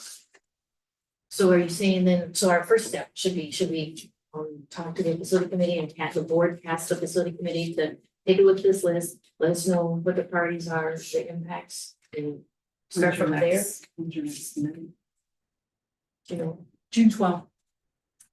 I think you need to work towards the goal of having this approved at your June meeting, just so you've got a document on hand. It's always interactive. You can always adjust it moving forward. But I wouldn't want the board just to move $3 million to the 070 fund becomes. You know, let's have some meat behind it and some justification as to why you're doing it. There's plenty of them. It's not difficult. It's very easy. And it's just, and it's unfortunate that the legislature puts you in that position right now, but if that's the way we have to do it, then yeah, we're gonna protect the district. At least we're gonna give you the tools to. And that's what this is. Do you need help from the facility committee, or is this something like our maintenance folks here want to take on, or work as a team with the facility committee and maintenance? We started this, you know, some of the recommendation was cut out of the building project, right? So that needed time to be one. I mean, we could look at it, you know, like I said, we can look at it and send it back, you know, prioritize a few things, send it back to the facility. Got it. So who helped develop this? And it's Todd, Bird, myself, Amy, Bob, and Jacob. I just didn't know if it would be helpful for those folks to go to the facilities committee Yeah, I think to it'd be good. discuss, you know, kind of the vision as this was developed. I know Todd would go to your committee, correct? But then that would help you too, if we, and that's really what the committee is in place for, is to. Yeah. To be the outreach like that, so maybe even look at having a meeting sooner and then getting with the folks that participated in creating this list. And getting them Yeah, I together. can get my people. Yeah, just let us know what day works for you and I'll plan around. So thanks. So Natalie, you'll take that one, is that right? You'll I'm take that- sorry? You'll take that lead on that, because I will, but I'm gone for a week, so in there, but everybody else will meet, I guess, and. I mean, it's just the way it is. right, but even if you. It's set just- it up. The facilities committee, you know, can review and just make our part of what we're supposed to do is review and make recommendations to the board, so we'll just Review and make recommendations. review, make recommendations, but it is just helpful to have the knowledge of everything that was behind it all. So Right, that's what I mean, but you see if can, we can get something scheduled. yes, yeah, take the Yes. lead on that. And go back to the board. And then, can the state see our funds, like, can they log into our budget and look up our money? Well, you talk about, for instance, the cash balance. I am on this for years, prior to a few years ago that, you know, they've been out there probably for over 10 years or somewhat close to that. Recording the cash balances, just as something simple that for every school district in the state, you just, it's out on the DEW website and you can just see the balances grow. And a lot of it caused by certainly COVID, and all the funding that came with that. So yeah, they can see it from that way. You get audited either every 2 years, which is kind of the way this district is. The audit will come out for a 2-year period. By the way, that if it wasn't released today, probably either today or maybe Thursday, we just have seen it before. So, so we'd be expecting that. Nothing exciting. But that's where that's run. So yeah, can they see your money? Not actively, not day to day, but there are reports that they have access to. We file financials with them at the end of every fiscal year, so they'd see it then. In the 5 years, Yeah. 5-year forecast, twice a year. And is there any penalty for getting this really wrong? This is not even required. This is as far as the, Like with our Yeah. 5-year forecast and stuff and saying how much we have and then, well, interestingly enough, the state auditor's office is evaluating forecasts is one of their neat things. So they will go in and the other line of business that I work in, where we're dealing with districts like that. And you do the forecast, the November forecast, and they'll bring in a team of up to 10, 11 people and spend a couple months in reviewing that forecast. And the ones about to come out that we did in November. And I've seen the revenue side. It's pretty good. The only 2 numbers they changed on the revenue side were state funding. It's almost not perfect. So we'll see how that goes. That's just kind of where it is. So right now, there's no penalty for your forecast being off by X amount. What I will say about all forecasts, the one thing I know about all of them, they're wrong. They're forecasts. Yeah. So you want to be on the right side of the wrong, meaning revenues come in better than planned, expenditures come in lower than anticipated. And I feel confident that's what we presented to you. And then what does Fund 3 mean in your phone? Permanent improvement. Oh, okay. Yeah, and because what I haven't shared with you, nor have I necessarily totally finished cleaning up the formulas on it. There's a whole another part of the spreadsheet off the side, too much to pronounce, that when you put in that fund column, either a 3, 070, if it's general, it will throw out to the side what fund and what year it's doing and give us a total so that we can appropriate to those years or plan years. So not necessarily that important to have right now because we know it's fund 7.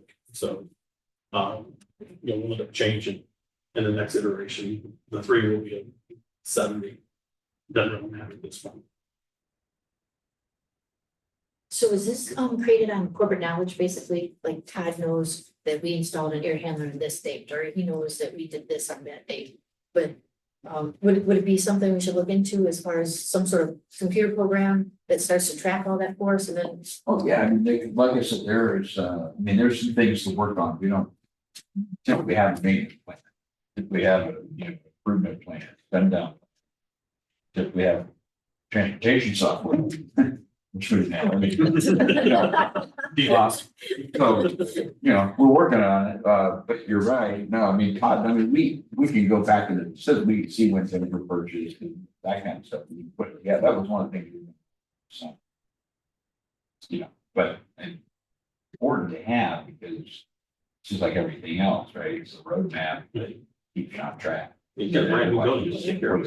Right. Well, I'm thinking like recurring maintenance and stuff, but that has to get updated somewhere because that will make a determination as to how long it lasts and buys it, whether it be the life cycle and stuff like that. There's just been so much turnover, and I think it's in the growth. I think people just sort of just to get things done to survive. But oh yeah, I think we're stabling out a little bit at least from what we're doing, communicating better. Like I said. We didn't communicate real well either. Like I said, there were no procedures, protocols, communication. We all worked in silence and did their thing. But you had a lot of turnover. Teachers, principals, superintendents. We're getting there. And then maybe, so that's why I was asking too, I'd ask you about like the background of people on the facility committee and whatnot. Maybe there is a commercial product that somebody uses that's on the committee that is familiar with this that might be able to help us too, for us in the right direction and stuff. What kind of software programs or something like that. Best practices. But I mean, that's something we plan on doing this summer. Yeah. But yeah, I mean, yeah, you've got programs that we can talk, we can get a historical study. I mean, like, we know the bus schedule. We know the computer schedule. Now, you know what needs to be placed. So you got that going. This is just, we've got roofing estimates, we've got touch points, everything else that Todd's brought to me. I don't know where we get. Doesn't sound good. So Sounds expensive. Something needs fixed, right? So yeah, I mean, I think moving forward, it's definitely something we need. So kind of like building budgets, right? If you let everybody just spend $20,000 at the end of the month for year end, they might $20,000 postage. But if we got a plan, we actually might need. Yeah. So, Well, and I think it all ties back to us getting big, so we can no longer just jot it down on sticky notes, stick it on Todd's desk saying, hey, can you come fix my leaky sink or something like that. Whereas would we even have do schools have work order systems and stuff where? oh yeah. And Yeah. routed through Yeah. the facility manager and all that? And on the maintenance side, there are work order systems that you can use if you've got a maintenance staff running around. What do we have? Don't we do public works? Do we still using public works? Is that same thing? Public works? I forget. School do for some reason. Am I thinking right? I was gonna say public school works, but. And school news, another one, Options. I've heard in the past. We have public works, so we use for PD, for Yeah. like training. Yeah. The 27. Yeah. System. And then we've got SC view Yeah. as well, that you've got a kiosk for, like, group those stuff, the kiosk, right? And we've got SC view, which is where I approve all the repetitions. But if we're gonna double in size, these are all things looking forward that Definitely needed, Yes. you definitely need and get on the radar. transportation software. Right. And add to the to-do list or whatever for the committee to help, which is what's helpful with the committees, because then you guys can take on a lot of this and then give some of the weight off of those guys and then come back and then you can follow through with it, so. Good stuff. Thank you. Moving on, item D, approval of a grant that we recently received notification from my county foundation. For a grant for a piano lab expansion, 4,452 is recommended for approval. The certificate of amounts and rates, and that's an annual form that we get from the county auditor. And basically takes your tax values and calculates the rates and puts it on a certificate, and we say yes, and we follow back. Then and now, of all people that would miss their certificate.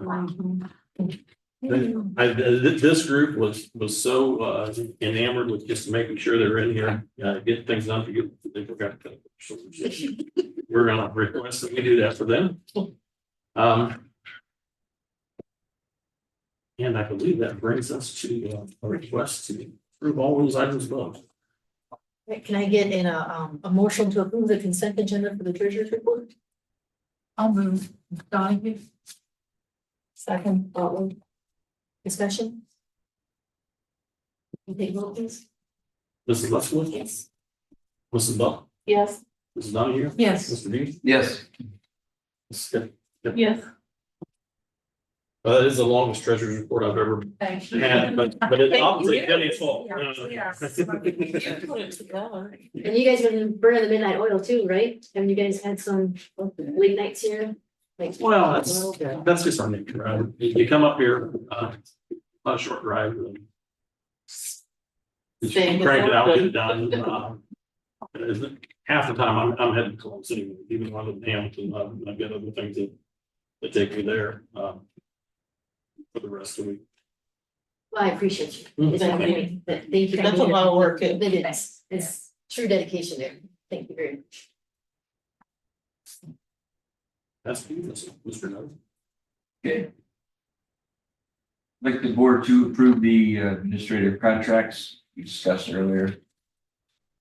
That would be Josh Schouder moving to the middle school 5-6 principal, Eric to the director of student services, David Smith to director of operations, Casey Lane, athletic director, and Dylan from the high school assistant for the elementary assistant high school assistant. And also in Shelley's contract, she's picking up some for registration as well, so. I'd like the board to approve the administrative contract with the renewals, with Jason Cook as tech and Mackenzie Hatter, who's assistant treasurer. I'd like the board to approve the stipend for Jason Wilhite, $2,500, which was in his contract last year. His first task was to get rid of double routing, and she eliminated, and then the second one was to implement transportation software, which we purchased software and we are using it now. We've got a group of parents in beta testing. So it's nice because we actually should be very efficient on routes, and we also will have parents will know where their kids are when their buses show up in an app. So now they know where their kids are doing. And that is what I got. Can I get a motion then to approve the consent agenda for administrative personnel? I'll move. Ooh. Rock, paper, scissors, what we doing? I'll move. You move, I'll second. Discussion? So I did have some questions, on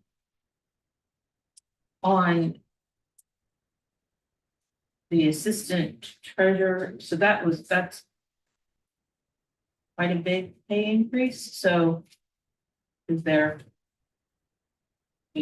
justification? I don't know, I mean, it's, That is not a high salary at all. In fact, it's a low salary for an assistant treasurer. You are getting a great value in that person's work.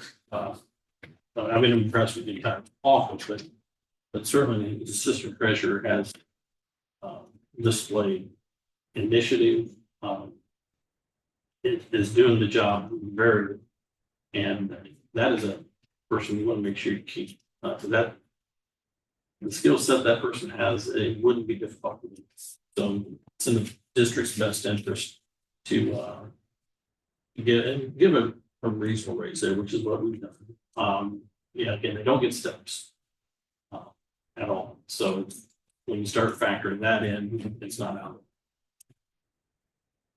So I think that's why you want to do that, because that person, if you lose your payroll person, that's a tough one. We don't necessarily have the answer for that when that happens. It's different. so then on the administrative contracts, most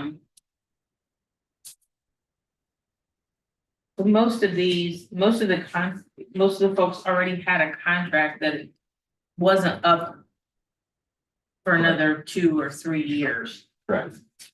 So is there a reason why we wouldn't just take their new position and let them complete their initial contract versus giving them a new 3-year? Well, I think it's like anything else with administrative. You go to a job for a year on your contract. Well, most of them would be 2. Well, Eric's is up next year. If Dylan's is up next year. I think Josh's is up next year. So we just, it's a new position and we offer the 3-year contract for them to come on. We like these people. They're a benefit to the district. Like I said, they want to be here. I mean, talk about the salaries, but it's not, to Bob's point, they're not overpaid for what they're doing. You've basically had them for a whole year as an interview. You can Oh, yeah, consider I've seen it work. yeah.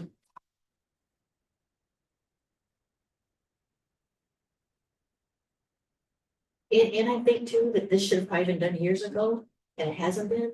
So I think too, sometimes that's why it looks like that there's a lot that we're doing or hiring or whatever, but I think that we've just been misorganized for a long time. Well, I think that when past superintendent was here, though, we rejected a lot of these things. Because So- they couldn't justify it. Well, I hear that, but again, I have asked for our numbers broke down by grade, not received those. I received, Go actually moving forward into next year. You said no problem, month to month. Right? well, I guess I thought maybe we have what we got last year or last month from Bob, so I appreciate that, but I guess for me, it's hard to, I mean, I know we're growing, we all know we're growing, but I want to see the data. I've asked for the staff breakdown, where everybody is. I've asked for that several times.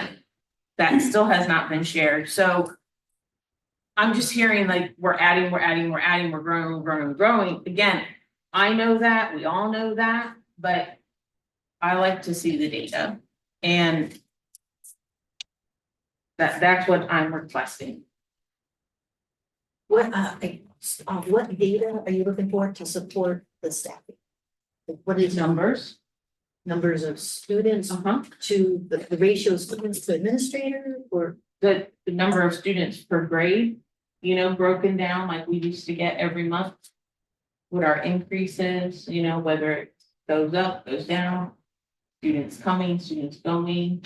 but how would you know that if that's the right ratio for the administrative to the students? I mean, how, Well, then we can have a dialogue with Mr. Nutter to further, he's like, yeah, this is too much, or Yeah, I see that we need to have that. I mean, we've had that, but just without the numbers. And if you're a numbers person, you like to see that, that's all.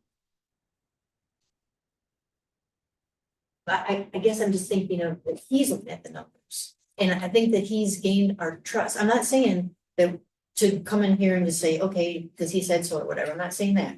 But I'm saying that he has worked very hard over the year to accomplish Absolutely. everything above and beyond what we've even asked for, or even knew what we needed. And then I feel like we continue to question everything that he does and then don't trust him. Where there's gotta be some sort of trust but verify. Again, trust but verify, and that's no disrespect to you, trust but verify. That's all I'm trying to do. Right, but so I looked at it, so for example, so I saw that with, we had Cochran here, he had, 210 previous work days on there, we went up to 260. And then if you compare that to what we're getting now with Mr. Marthaler, then it's only gonna cost us another $4 a day and we get 50 more days. So that's data that I feel comfortable with saying that we got our best bang for our buck. I don't have to have him go and chase all these numbers and take more time out of him trying to organize everything to come back to us to tell us that we have 500 students in middle school or 500 in high school or stuff like that. So I get the data and support it, but I think that these are the kinds of things too that support what he's trying to do without having to make him chase numbers. I hear what you're saying. It is a little puzzling though to me that it was something that was expected of our last superintendent, but is not expected of this superintendent. So again, I'm just looking for the data. I don't think it's too much. I'm sure he has that number. I don't think it's too much to ask to see what that monthly ebb and flow is of our student numbers. So that we can say, yeah, definitely, look how big our second grade class is. My Lord, we need another, we need another teacher, obviously. So again, yes, I trust that he's. And we look at He that, does if we that. have to adjust like a 7th, 3rd grade as opposed to 6th, 2nd grades, but I don't have time. I mean, I can't wait for a board meeting to do that. I gotta make staffing choices. Yeah, but I mean, you had the numbers last month and I told you on the phone, we talked, that I would get that for you. I just didn't know you needed it today, but I said I'd get that for you. You said moving forward next year, month. I said, no problem. I'm just, That's what and all I'm saying, I guess I assume that we would have that so that we would know for this month going into the next year, so. And I think that goes back to prioritizing work too. I'm not trying to prioritize your work, you prioritize what needs to be done, because you know what needs to be done, but that to me personally would be a little bit lower on the priority than to get the stuff done so we can get into the summer to go into this. Thank you for your opinion. This also might, I don't mean to step in, but we talked about McKinsey Hatter. And I think Bob and I both believe that there's an opportunity to help create maybe a staffing dashboard. What I'm listening and what I think I'm hearing is more of like some kind of tool that would be a staffing dashboard that McKinsey could be very valuable in helping. So Shelby's put together, like for example, to your dashboard, it needs to be a document that lives it, right? Yeah. Which exactly. So Shelby's got the whole district together, except for, the transfers from right now. We've got transfers coming up. Have a document. In fact, we got two resignations. So they fill in, but to your point, that's we're working. Which we've never had before. It's all a certification, certified by. And like the previous athletic director was making 85,560, and now with the new cost for this athletic director, it's gone down to 75. When he's working longer. Right, and he's working all year instead of the 230 days that he All right, athletics are. Well, he was making 54. gives a teacher. Right. I'm just saying it's. But the position. And then my question too is, will the positions that are being vacated be backfilled? Or are they going to remain empty? Well, we will fill Chase because he's gonna. Correct, not the teacher, obviously, but the assistant principals and things like No. that. That's what I said earlier, we're just moving pieces around. I got less administrative staff now than I did this year Right. at the building level. And actually, Mr. Mark Whaler is going to make less per diem than he was before, because even though his salary is gonna go up by 10,000, he was working 225 days, now he's going to 260 days, and so his per diem is gonna go from 422 to 403. We had that conversation. I mean, that's obviously a conversation as administrator, you look at it. Jenny was in the office when we had the conversation, right? Because you look at it per diem, I mean, these guys are like, well, I'm working longer, making less. True story. Aren't you lucky? Don't we all? You know, but I mean, to the point is, now, I mean, to the point is, I mean, a lot of people do make more, you know, I chose to come here for $25,000 less for Christmas, than these guys did, right? So, you know, this is a stepping stone for me, but these guys are growing, they're younger, they want to be here, they want to grow the district. You know, we had a conversation with them, listen, you're gonna make more money than you're making, but you're gonna make less money per day, you know, but did they like that? I mean, they're like, but they wanted the opportunity, right? They didn't say no because they about money, they were about nothing. So, I mean, post that job and tell somebody to make less money, you still want to come in. There goes something. But these people I know, these people want to be here. These people are invested in what we're trying to do here. And, you know, they believe in the vision that we've created. I've worked hard with them. They know we got an opportunity to do some really cool things. Like I said, I stay here because I thought the place had great phones, great kids, and great community. It just needed somebody to take care of it. When I leave here, I'm done. I'm going to be a superintendent again. But I'd like to finish what we started. So, and these people want to help. And this is how we keep our retention too, because if you ask any teacher, that was a big complaint, especially when we were campaigning, is every year we had a new administrator. In addition to. I've had several staff come up and say it was a great year. Thank you so much. It was the best year. You know, you feel like somebody cared. We feel like we feel like there's some stability. I mean, I don't know, it's gotta be worth something. Worth everything. Mhm. I was just gonna say one more thing, and I've said this a year ago, so it's not new. I'm not a fan of 3-year contracts because what's to say, where I work, I get judged day by day to make sure I can work the next day. Would they be willing to take a 2-year contract? Because the timing of it won't really work out very well. Perhaps Also, when you're leaving and this 3-year contract is up all at the same time. well, they'll stay, I'm sure. Doing a good job. On the board time wants to stay. They'll stay. And I would fear that that's gonna send a bad message that, so he's already said that I've worked with them for a year, they've been here, they've done a good job, they have a lot of potential, they can fill this next position, but then we're gonna tell them, but we don't really know if we're really gonna pan out that well, so we're gonna cut you down to a 2-year contract. I don't think that sends a very good message. And 3 years are normal. I mean, that's Right, and it offers them some more stability and some more. I get it. It's a school thing. I'll never get past that. well, I think because the school, and you're right. I've worked, I've had other jobs where, you're at will. yeah, every day. Hey, you I gotta do do my perform job. every day, right? You're at will. Guess what? Never lost that job. These guys perform. I mean, it's like, I've had 5-year contracts. I've had at will contracts. I mean, but, it just. And I'm not saying I don't think anything they don't about want to come to work. these specific people. I'm talking about contracts in general, especially for new positions. Even if you've known them for a year, I guess, it's up to you then to hold them accountable Exactly. every single year. It's my job. That's what they say. It's up to me. I'll handle it.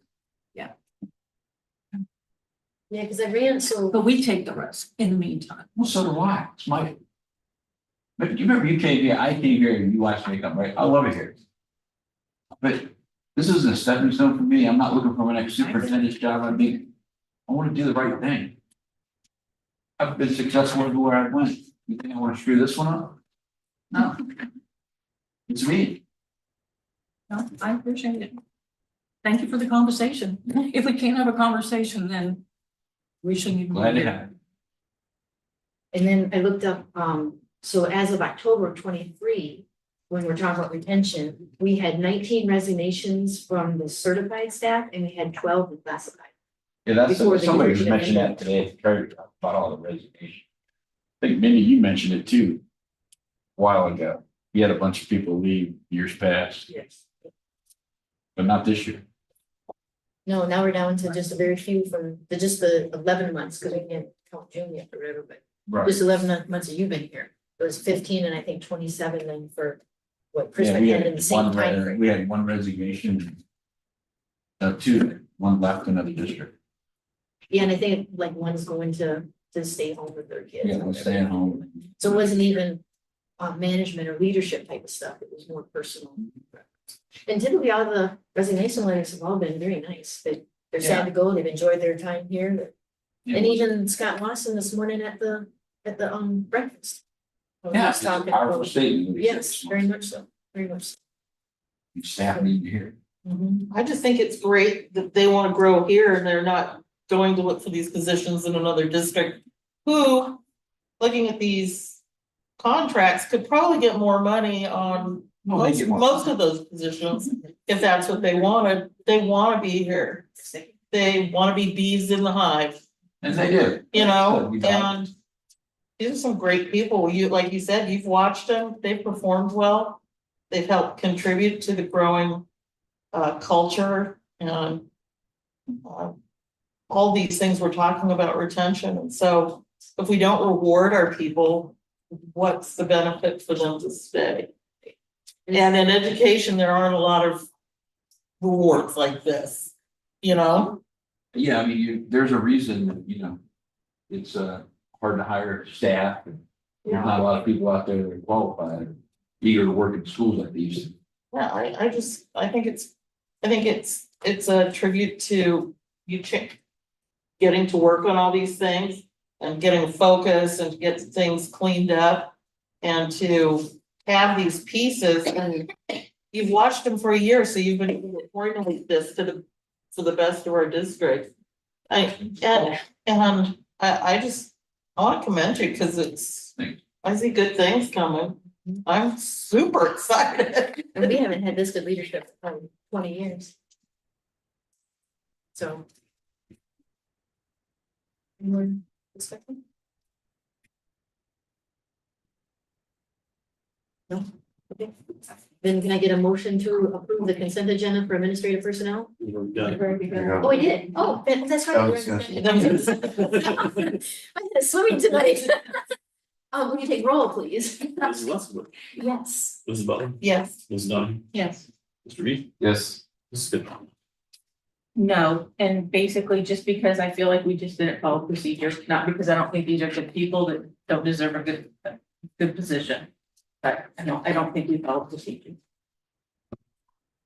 Great, now going on to certified personnel recommendations.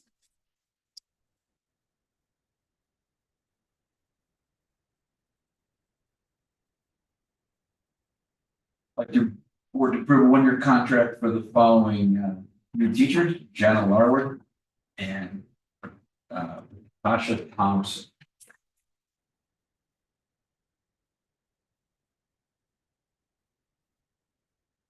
The Jenna's moving here, military family, just a little background with that. We got financial literacy that's a standalone class now. It's mandated. And we've got a ton of kids in Algebra 1, so she'll be teaching those classes as well. Tasha is a intervention specialist. Like the board to approve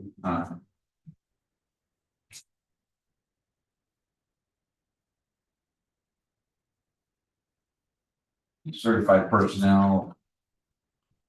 This is your list of all the teachers. Not gonna read all of them. Okay. We had 2 on continuing contracts, which was Livisea McDaniel, 3rd grade teachers at the elementary, and congratulations to them, because they also got their principal's license. Oh, congratulations. So, yeah. Based on the salary schedule, again, let's say McDaniel, going up from the bachelor's plus 150 at the master's. Education, and then, Lindsay Harris, third grade teacher, for Nicodemus, and Heidi Henning was the teacher for Larcos.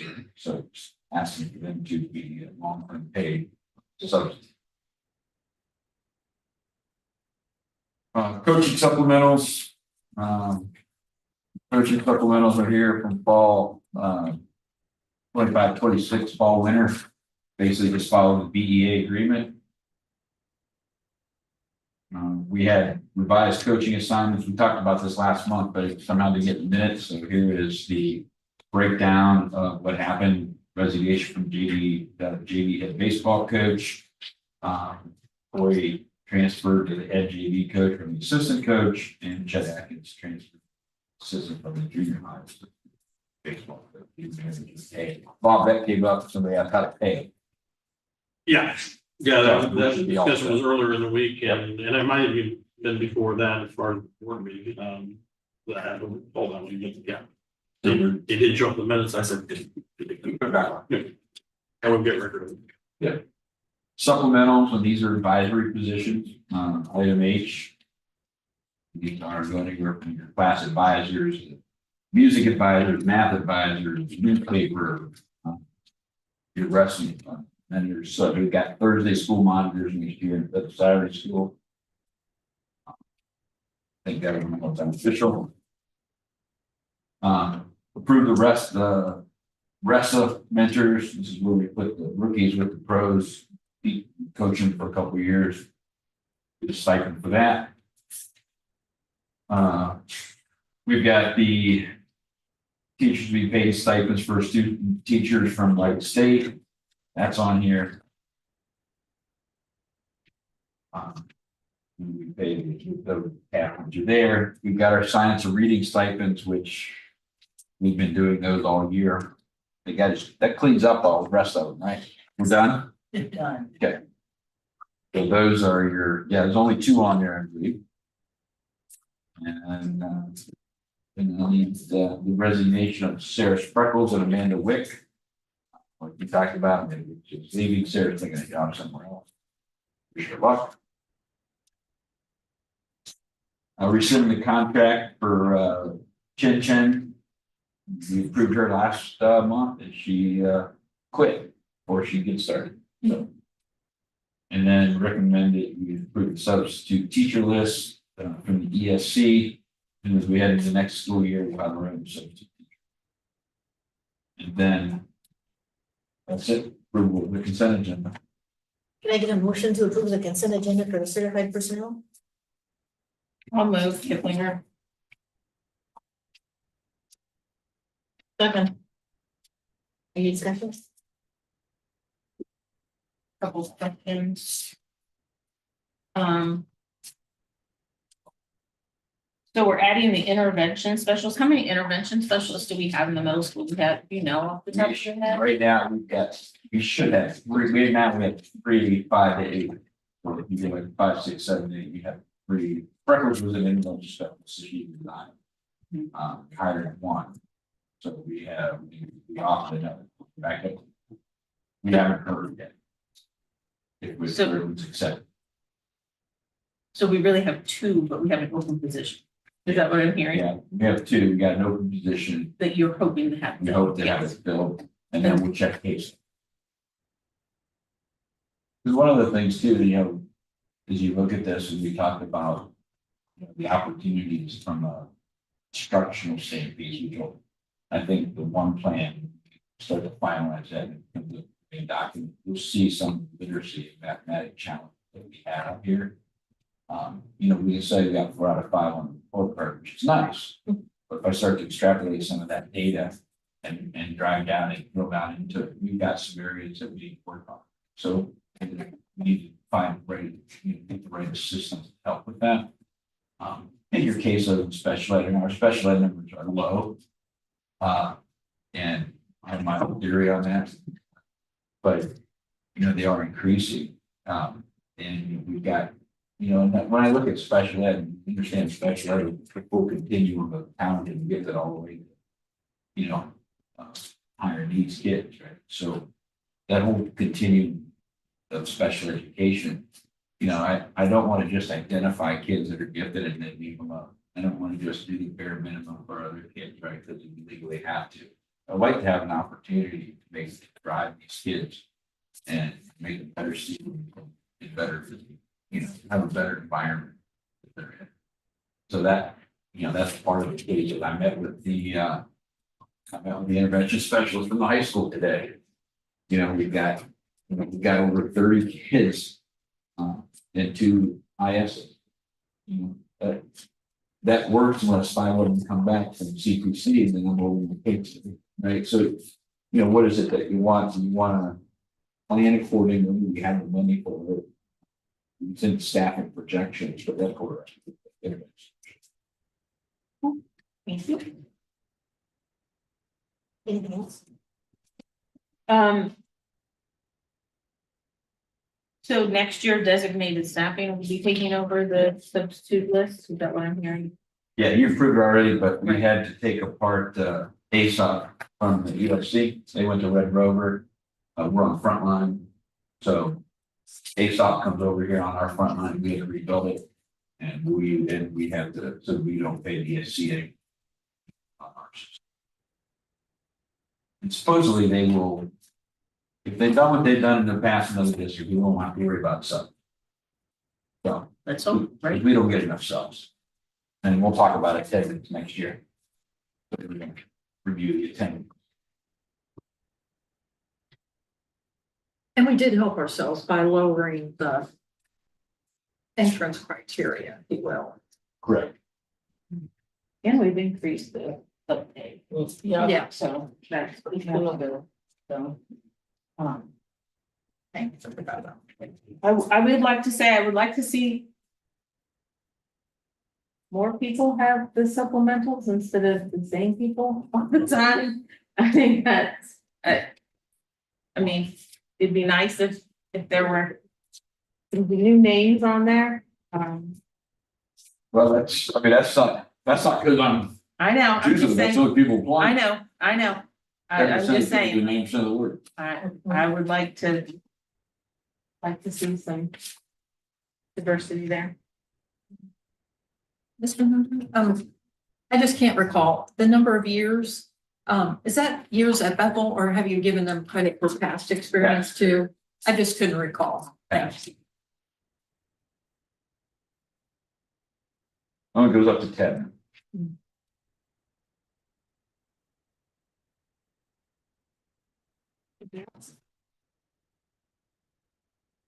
Please.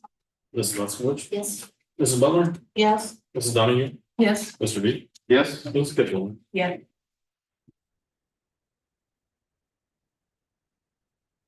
It was to recommendations for classified personnel. Yes, so this asks you to renew the 2-year contracts, which is on your spreadsheet for classified. And then you've got one with the new continuing contract. And then substitute custodian. And then, so we get into this, so just so you all know, the employee classified personnel summer workers. So there's a graph there with everybody. It doesn't mean everybody's working. This means that if they want to, they can. They can clear everything.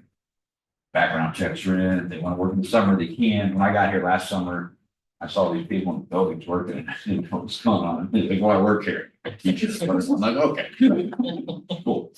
So they will do that. And then our student workers, these are just kids that are students, obviously, and want to work during the summer to make some extra money. They're familiar with some of those things. So see a lot of kids in and out, a lot of adults in and out with each other when the ECI, FBI background checks, they've all got their checks and clears and stuff. And then we've got 2 non-renewals on the agenda, classified, Irina and Alyssa, non-renewal, and then resignation, John Orchards and Cheney. We've got, we issued, compensation for the musicians. And that's from the weaker lots. Oh, yeah. Can I get a motion to approve the consent agenda for classified personnel? Move. I'll second. Any discussion? So can you, can we talk about the bus aide for 8 hours? Does she do multiple routes? Yeah, I believe that, I'd have to ask Jacob, but I think that one off the top of my head does. We've got several midday routes. I think she does do multiple routes. And a lot of times, I don't know, some of our people here, they go to open food service and back to transportation. I mean, we got a lot of them, some of the off the top of my head, but yeah. I was just trying I can to get that information out. I was just trying to get that question answered that was asked earlier for that.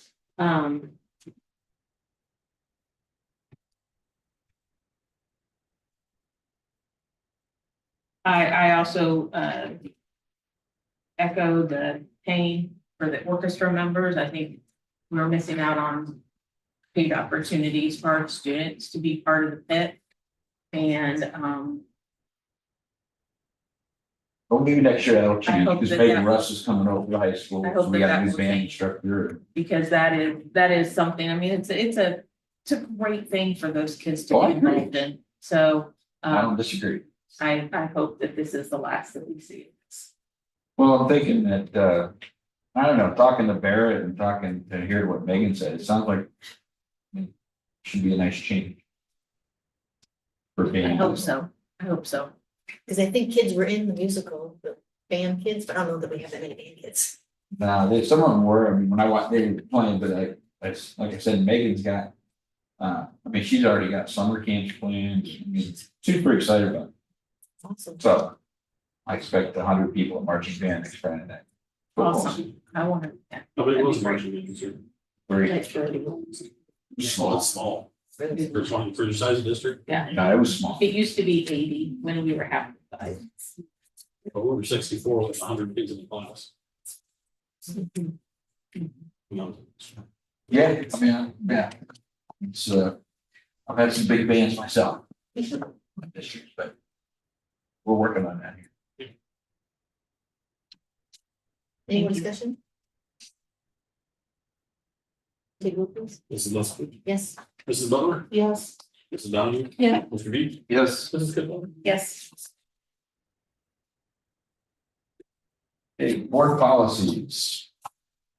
43.2 winter update, first reading.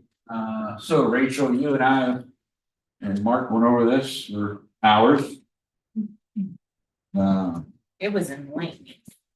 Yes, I'm very excited. So, I mean, is there anything you would like to discuss on these?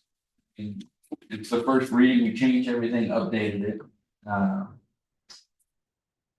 Yeah, that was one of the reasons I think that you and I sat down with him, we got everything covered that needs to be in the Ohio Revised Code. Correct. So we took everything from the policy committee that was written down, Correct. Made Yeah, those- there's notes. made those right, and made those corrections or made those changes.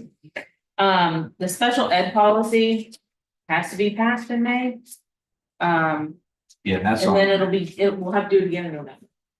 So there's some, it needs to be passed as written, except for page 10, 14, 33, and 42, which is what's in there. I know.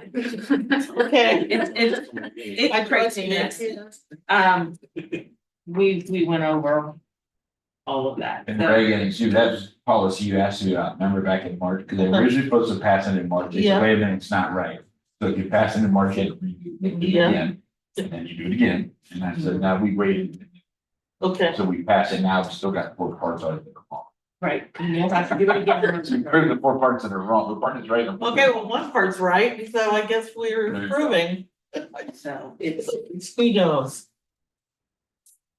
craziness. I appreciated, Mark's suggestions about the cell phone policy. I think that was a good approach. Yeah, just what we And needed. so I think that we need to make note that we're gonna change that.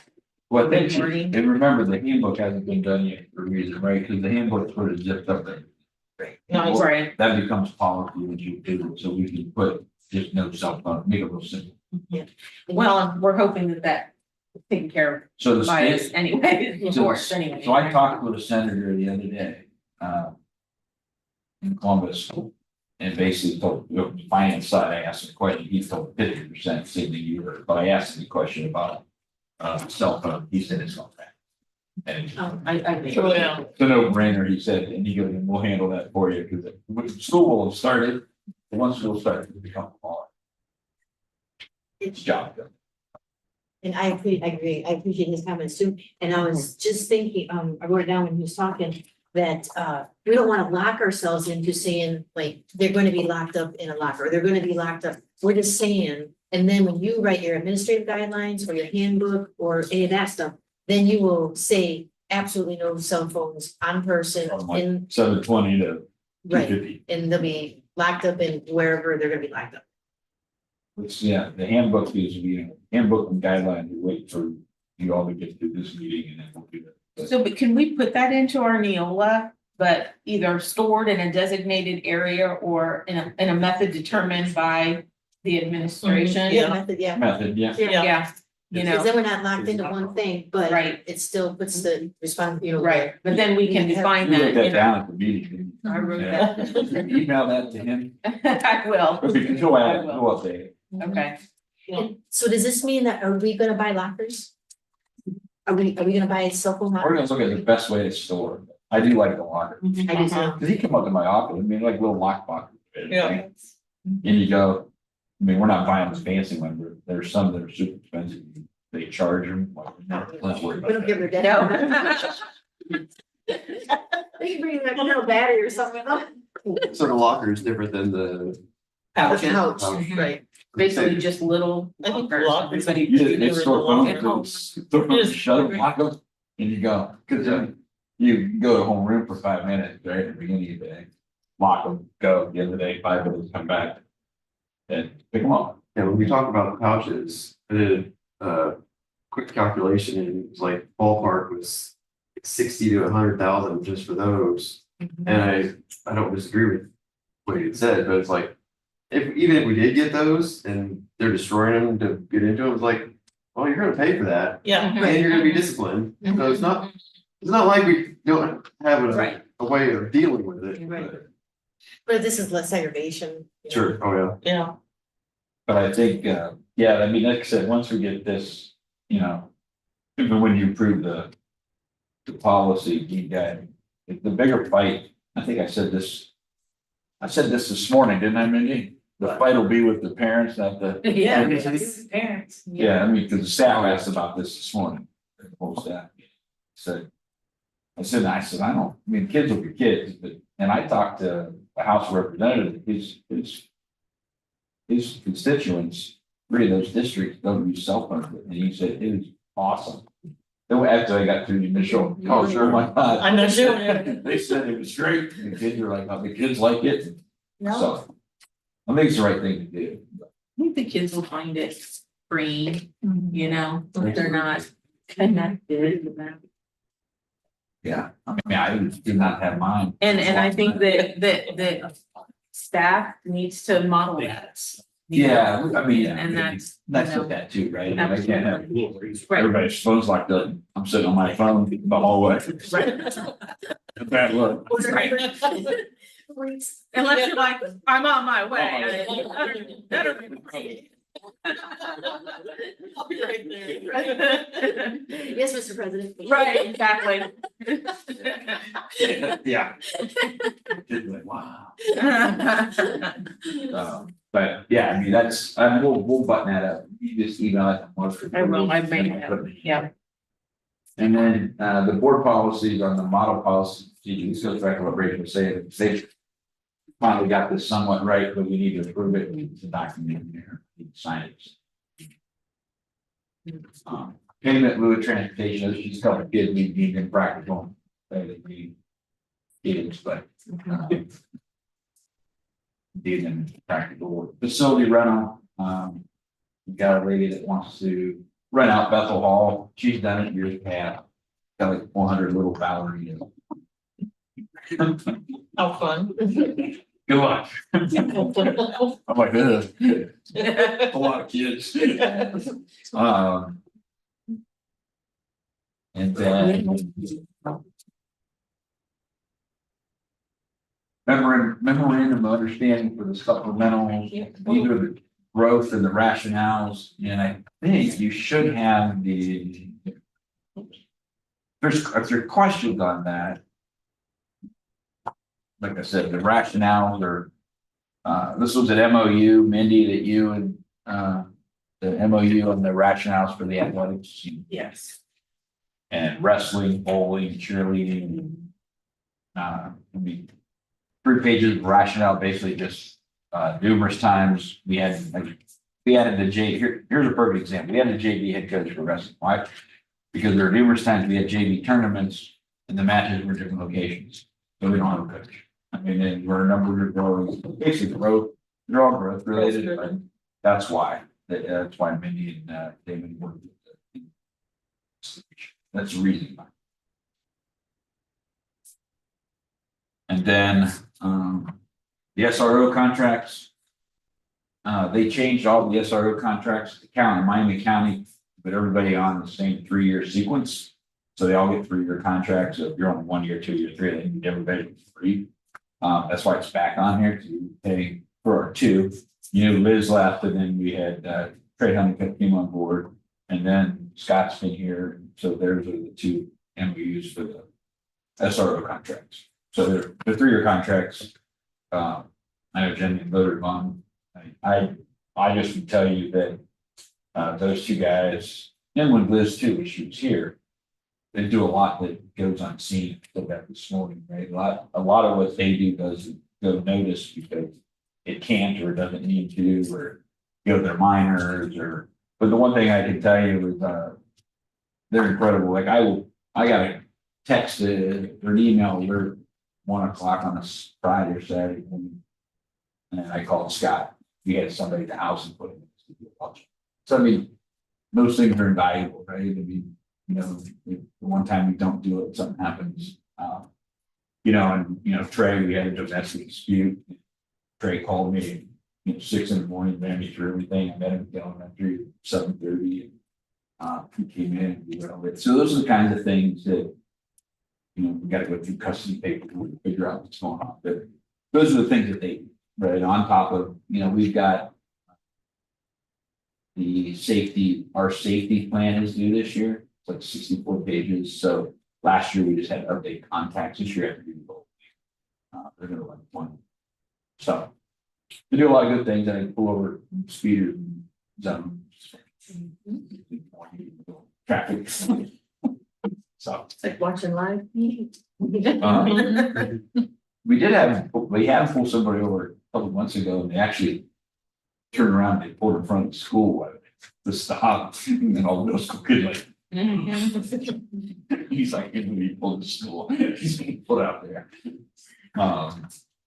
And then you got the okay, so then we get to this sort of contract, then the board resolution for the RFP to seek proposal for architect firm to provide an architectural service. There's a resolution on that. We have to think as an architect, we have to get a resolution and we have to send out a request for proposal. And what that is there's our offices, all of our offices are going over to where the MH room is. They're taking that big fast room, making small offices out of it. But we have to have an RFP to do that legally stuff. And then the bus ride, we're knocking out a wall, putting Jacob's office in there, Kathy, and putting in a small like work room, so they got a place to come in on breaks, have meetings, things like that. So that's the reason for that. Technology purchases. They're listed here, K-Tech, K-12 Tech, Bloom, Secure Common Bar Tech, and right there they are, 30 staff computers, Epson laser projectors, classroom sound systems, purchase of 30 units from Bar Tech. For that's high school computer lab, right? Yes, the student computer lab, one from Bartek. For next year. So will the kids be able to like hang out in the, or is it for a class, or are they just gonna hang out in the computer lab? They're to refresh the ones that are in there, and to add a few more seats, because right now they're at 26 and constantly at capacity and have I've talked to Barrett and Karen, and they'd like to bump it up to 30. So that's what this says, is it's replacing, because those are quite a few years old. I don't even know how old they are. They were old when I got here. And so it's replacing those, refreshing them, and then adding 14. Yep. And then the last piece I have is the consent or the approval for bids to purchase one or more school buses. Bob and I put that on. It just means, it doesn't mean we're buying them, it just means they're authorized, but stuff like. We still have to prove that, but we had to look at pricing, so we just want to authorize to them. That's all I have. Hey, can I get a motion then to approve the consent agenda for business items? I'll move Kiplinger.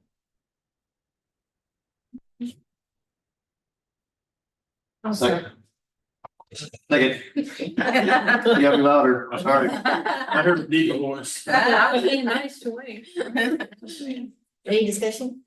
Just one more question, for Jason, the 30 projectors, I'm assuming you mean like that kind in classrooms, but I couldn't come up with 30 new classrooms. I understand probably for some of them. Yes, for the ones in the old building that will be used again, they need new projectors. All of the ones that are in there are not this style. They're the long throw ones that are like kind of in the middle of the room. They actually don't make bulbs for them anymore. So everything is moving to laser projectors now, which don't have bulbs. They estimate they last about 10 years, and then you just replace the whole projector.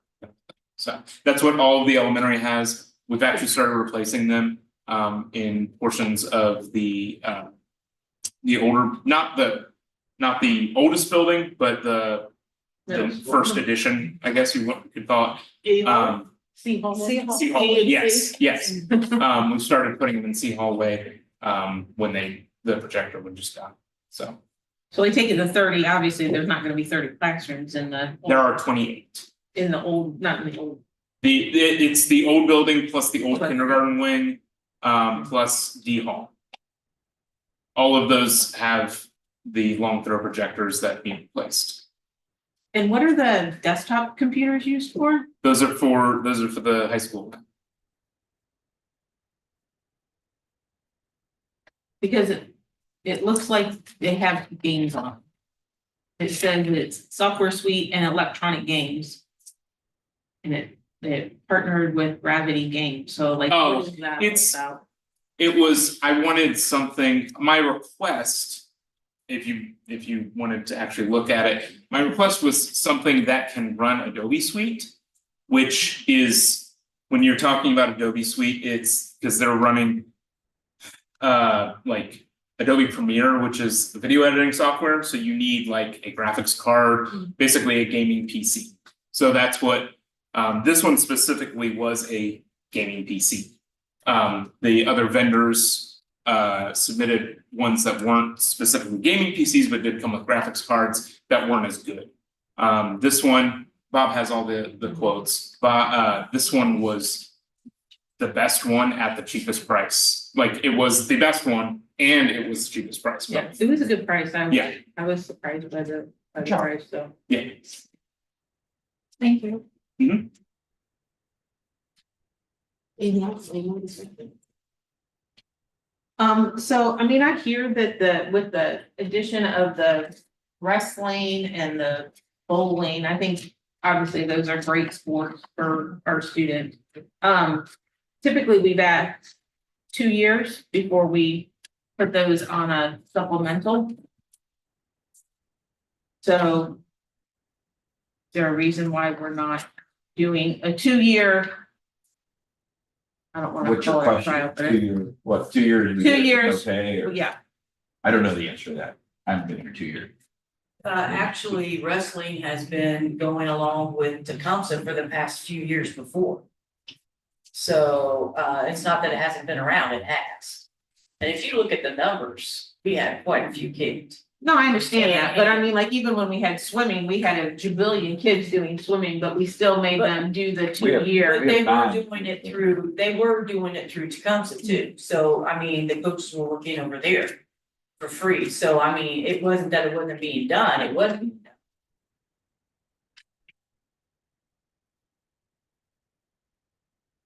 We didn't have our own team. Yeah, our kids were going through and utilizing the Tecumseh facilities and everything. And this is the first year for bowling, I hear, is that correct as well? It's my understanding. You'll remember. No, yeah, last year. So, I just want, Second year, oh, sorry, sorry. sorry. Just real quick, like, do we need to review a resolution? Does it need 2 readings? Well, we've done resolutions before and we just did them. Or is it just certain ones, for the architect? I know that, I know for financial things, well, like for the tax levy, things like that, but Yes, but no, yes. In that specific resolution, it's actually 2 different Yeah. types. yeah. Like because you a have to first allow- resolution of necessity and then a resolution to to proceed. actually put it- Yeah. Yeah. This one. Excuse me, actually, it's the same thing. This resolution is to place a legal ad, Mhm. and then once an architect selected, it comes back to you for approval. This is a 2 resolution process also. Thanks, thank you. Anything else? We did with this? Mrs. Lutford, Yes. Mrs. Butler, Yeah. Mrs. Donahue, Yes. Mr. Reed, yes. Mrs. Kidwell. Yes. All right, our BEA update.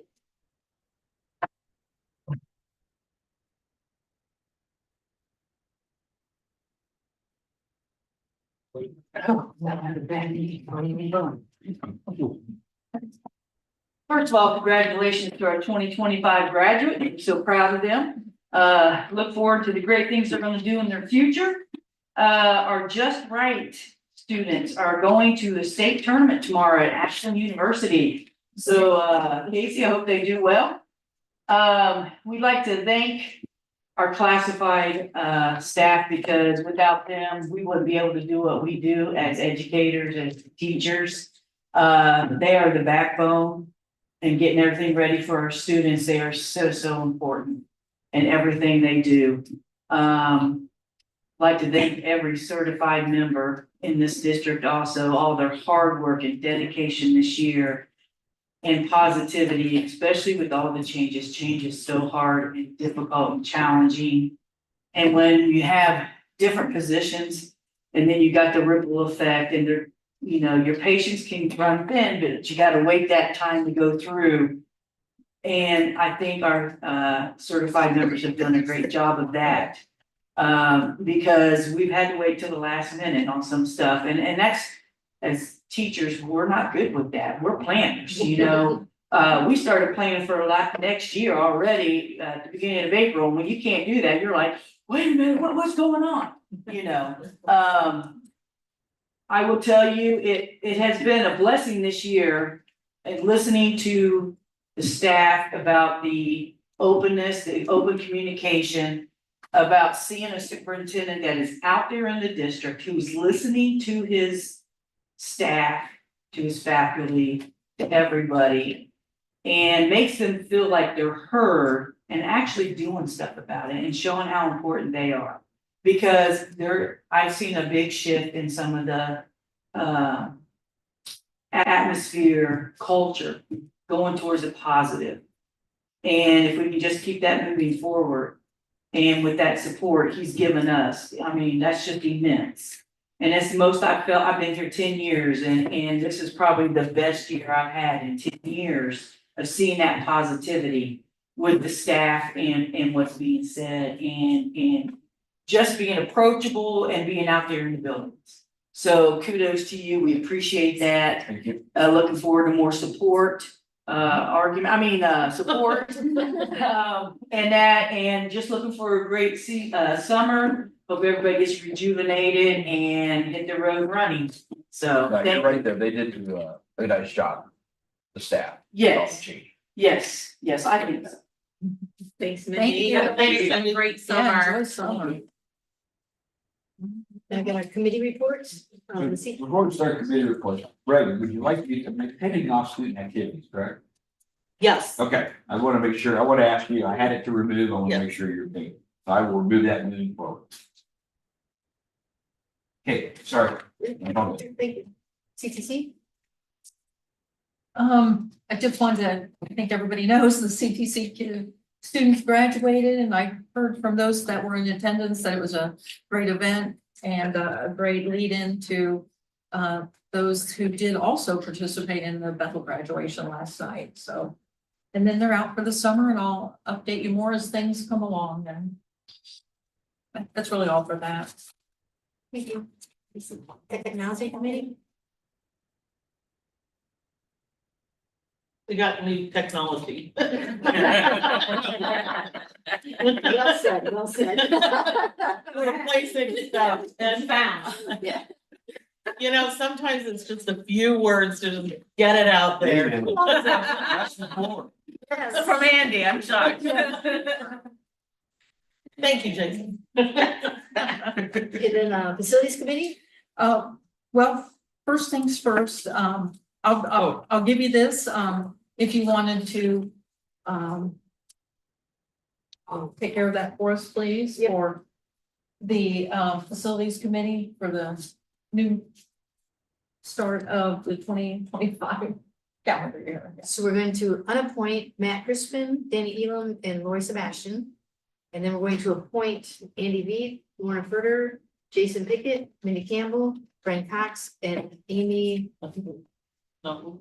Exactly. Not Leanne. Yeah. Thank Thank you. you. Yep, you bet. Yeah, you can keep that. We're doing that. Oh, so you just, Yeah, we're just. so say you, So they, all right. done. We'll do that before stuff. Appoint. I said We so. want you to feel important. Yeah.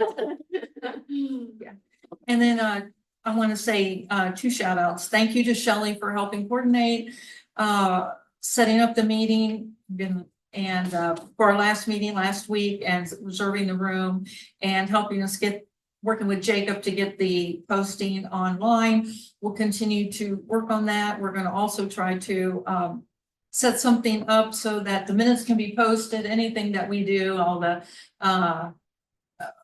I want to say presentations or charts that we review, we're going to try to keep them posted so that everybody can have access to them in the community. And then a shout out to Jason, who came and helped us set up for the start of the meeting because we did stream that on YouTube. So thank you very much. And it looked like we closed it down okay.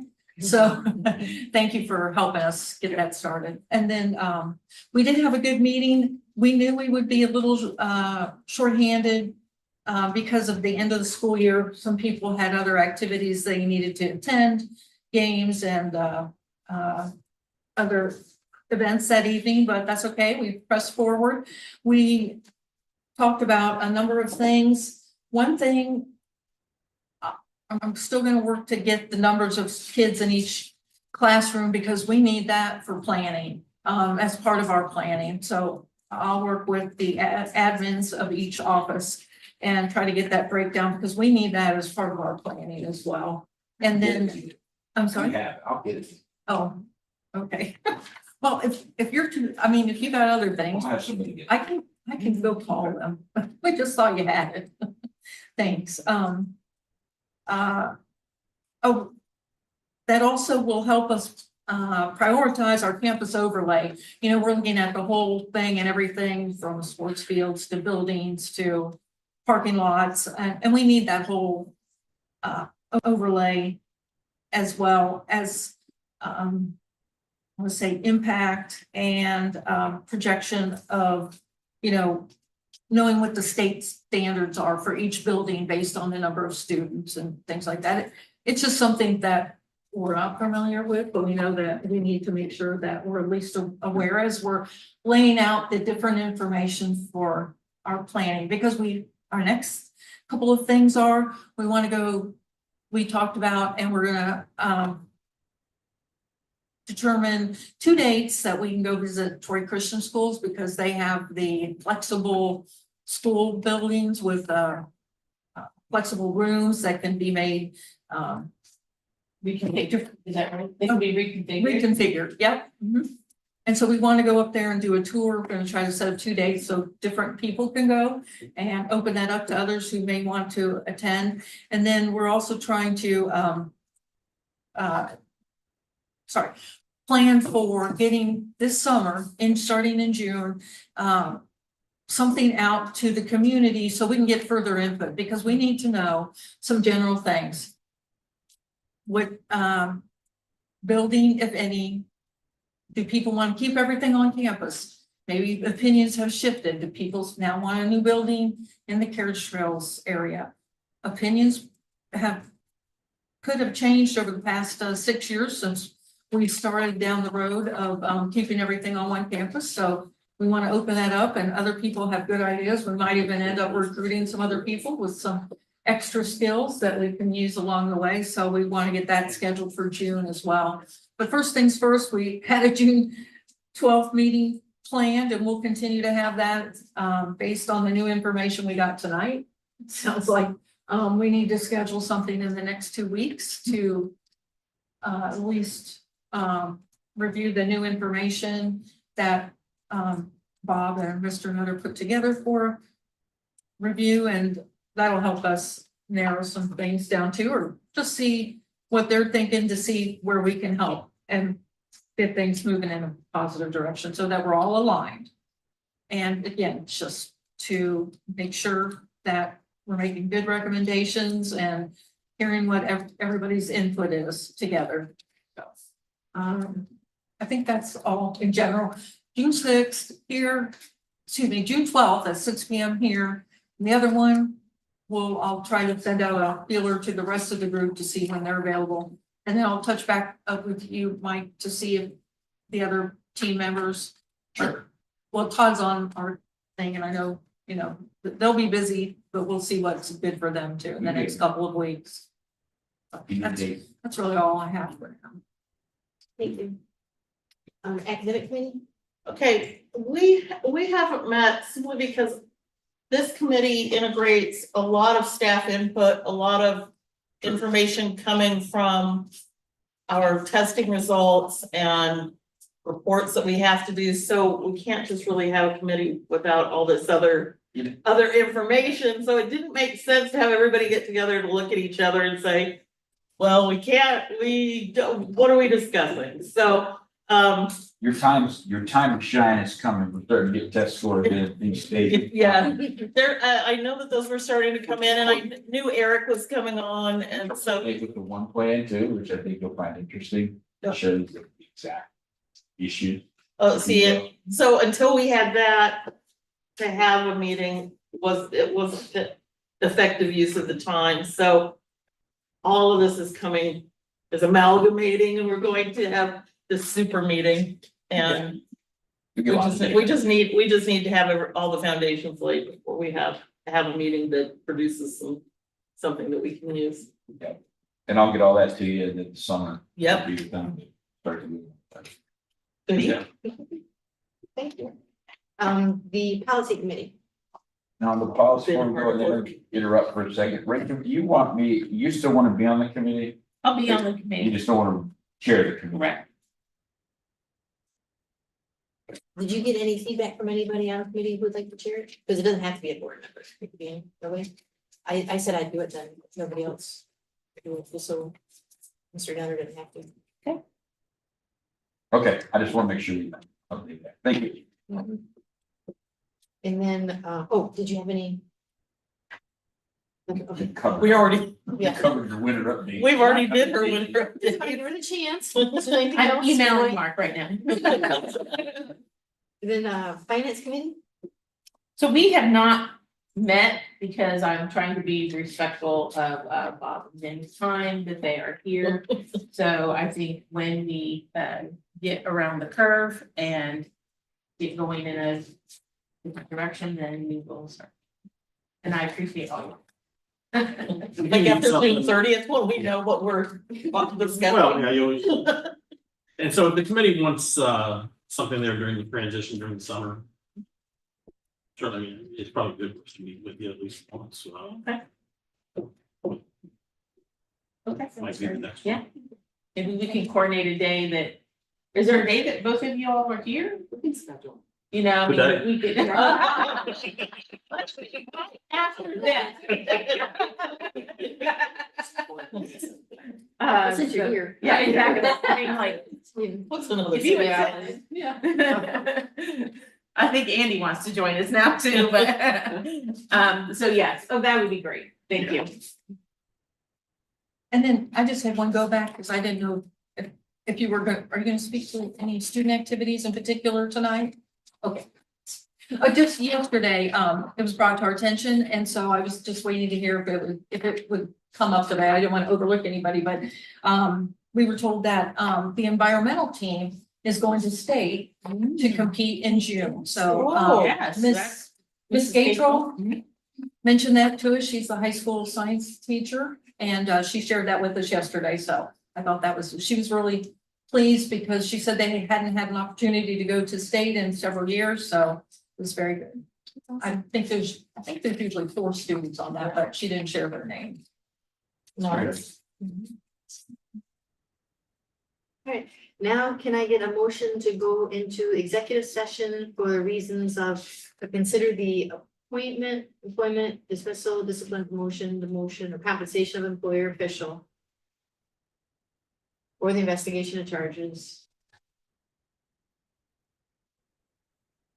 and to discuss preparations for conducting or reviewing negotiations or bargaining sessions with employees. I'll move. Keep later. Second, Butler. Any discussion? I'm getting where I'm at, with the voices. Well, okay, I was gonna say, I wasn't sure if you knew the voice Yeah, I'm without, catching yours. without looking. And I'm not saying we're gonna conduct any more business afterwards, or we're not, can't say, but we don't have anything planned as of right now to conduct business, but if we have to, then we will. So just so everybody's aware of that. DJ, roll please. Mrs. Leskowitz, Yes. Mrs. Butler, Yes. Mrs. Donahue, Yes. Mr. B, Yes. Mrs. Kipler. Yes. 13. No. Great. Run. I should have missed yours. I'm gonna roll with my legs.